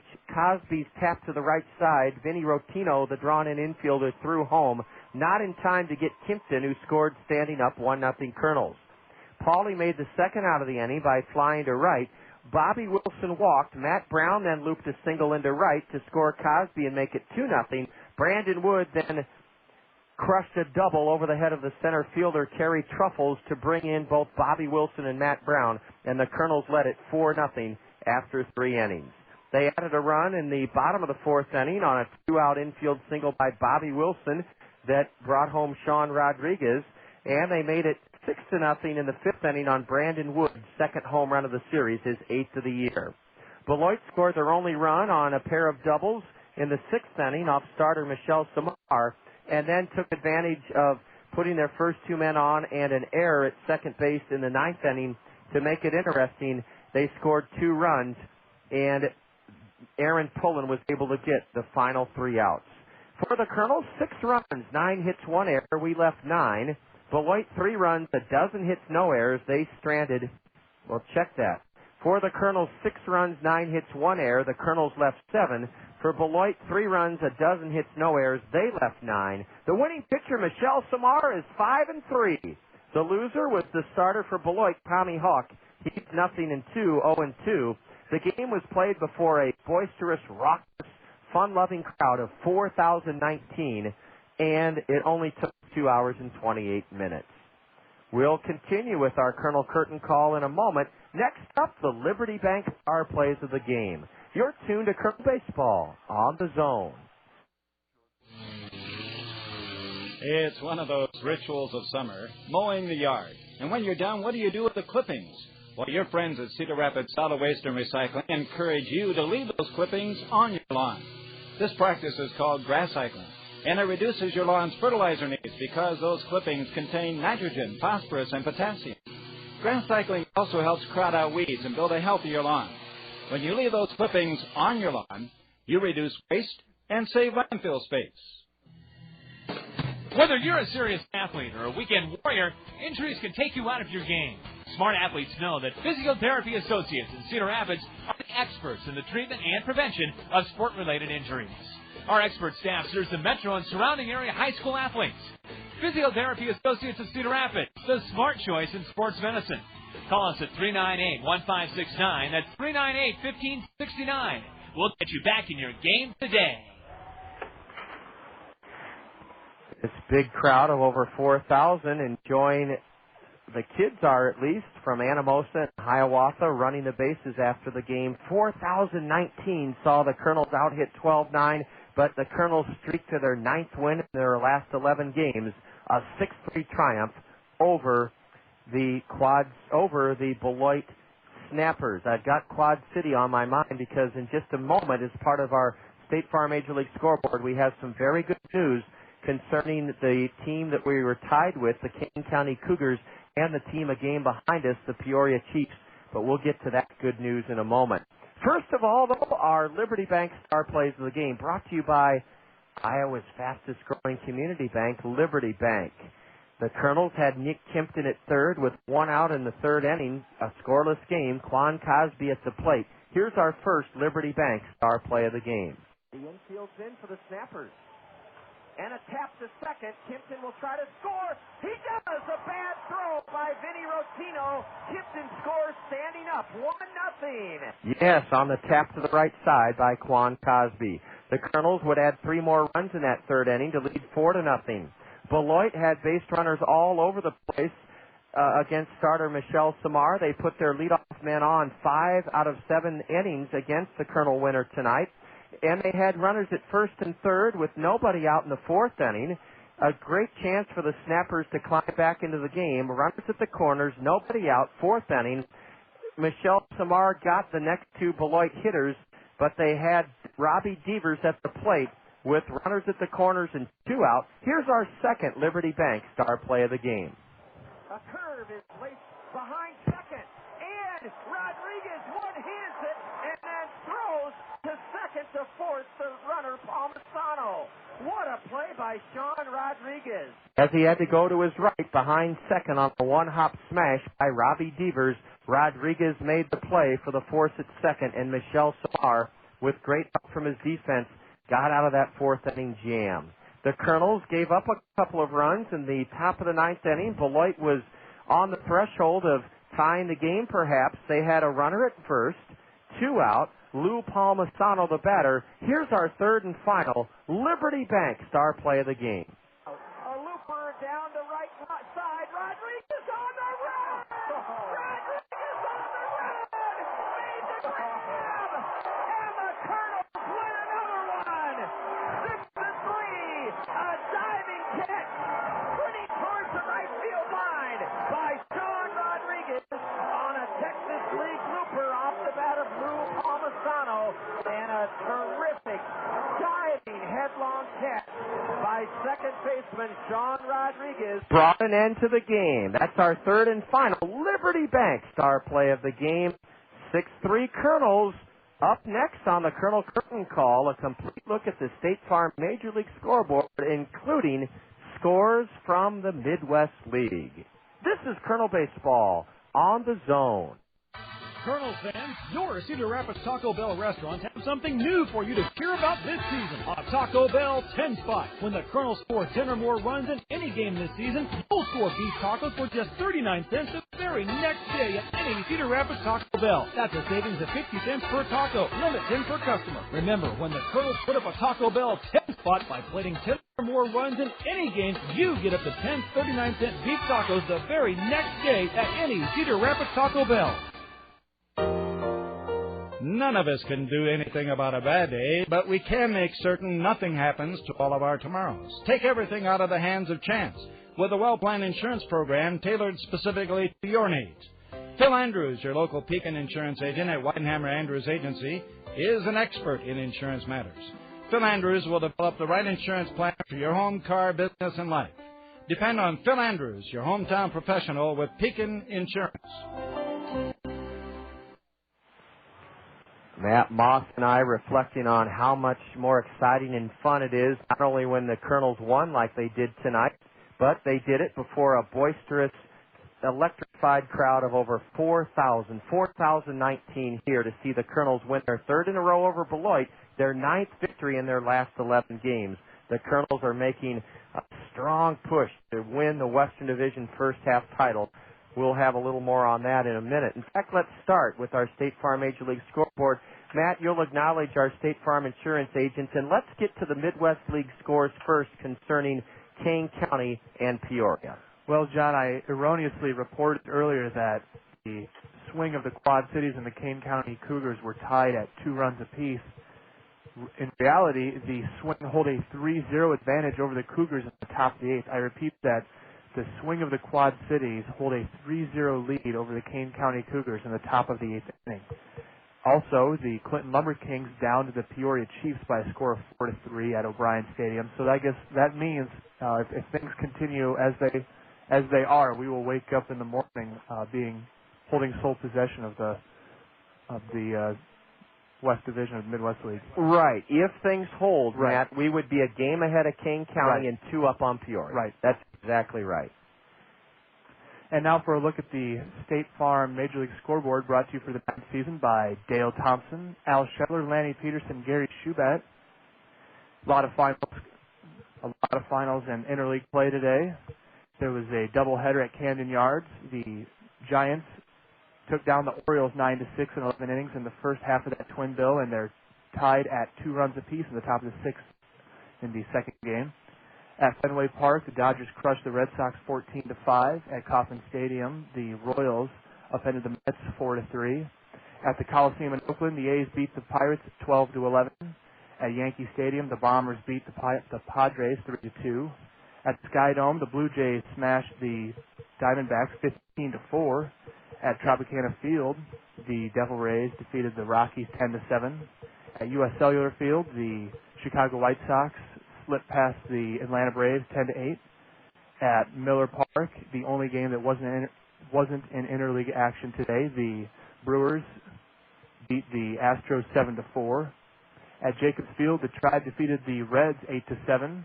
At Comerica Park, the Tigers shut out the Florida Marlins 6-0. At the Metrodome, the Twins defeated the Phillies 6-1. And that rounds out all of our finals. In the top of the ninth inning, the Rangers hold a 7-2 advantage over the St. Louis Cardinals. And in action on the West Coast, the Cubbies hold a 1-0 lead over our parent club, the Anaheim Angels. That game's in the bottom of the second inning. And at Safeco Field, the Expos and the Mariners are scoreless in the bottom of the first. And so that is the final look tonight at the State Farm Major League scoreboard. Fantastic, Matt. The Kernels, if things hold, Peoria losing tonight, Kane County losing late, could start play tomorrow, the series finale here at home against Beloit, our last home game before the All-Star game here at the new Veterans Memorial Stadium. The Kernels could start play atop the Western Division first half standings in sole possession of first place. The Kernels whipped Beloit 6-3 tonight behind Michelle Samar's gutty effort. He's now 5-3. The Kernels were out hit 12-9. Come early tomorrow for McDonald's Baseball Glove Day. The gates open at 1. The first 1,000 kids 12 and under receive a real baseball mitt suitable for Little League or Sandlot play, courtesy of Cedar Rapids McDonald's restaurants. That's to the first 1,000 girls and boys 12 and under. A Flag Day ceremony as well will be colorful and very moving. And also, the Cedar Rapids Elks Club will be giving away a pair of trips to 2 major league destinations, Kauffman Stadium in Kansas City and the Metrodome in the Twin Cities. And that trip will include 4 tickets to those venues, 4 tickets to amusement parks, 2 nights lodging, and money for gas. So essentially, the Cedar Rapids Elks Club giving away 2 free trips to Kansas City and Minneapolis for baseball and fun. That's part of tomorrow. For broadcast assistant Matt Moss, I'm John Rogers. Thanks to Deb Williams, our in-studio engineer. We'll greet you tomorrow afternoon, 1:40, our dugout interview with Jessica Ferguson, who will tell us all about the plans that are in place for the big celebration of mid-season classics, the Midwest League All-Star game here on Tuesday, June 22nd. Tomorrow's our final game at home before we hit the road for 7 in Battle Creek in Peoria to try to clamp this first half title down. Kernels 6, Beloit 3. Have a great rest of your Saturday evening. You've been listening to Kernel Baseball on the Zone. This has been a special sports presentation from the Zone, ESPN Radio, 1600 AM, Cedar Rapids. Now back to our regularly scheduled ESPN programming already in progress.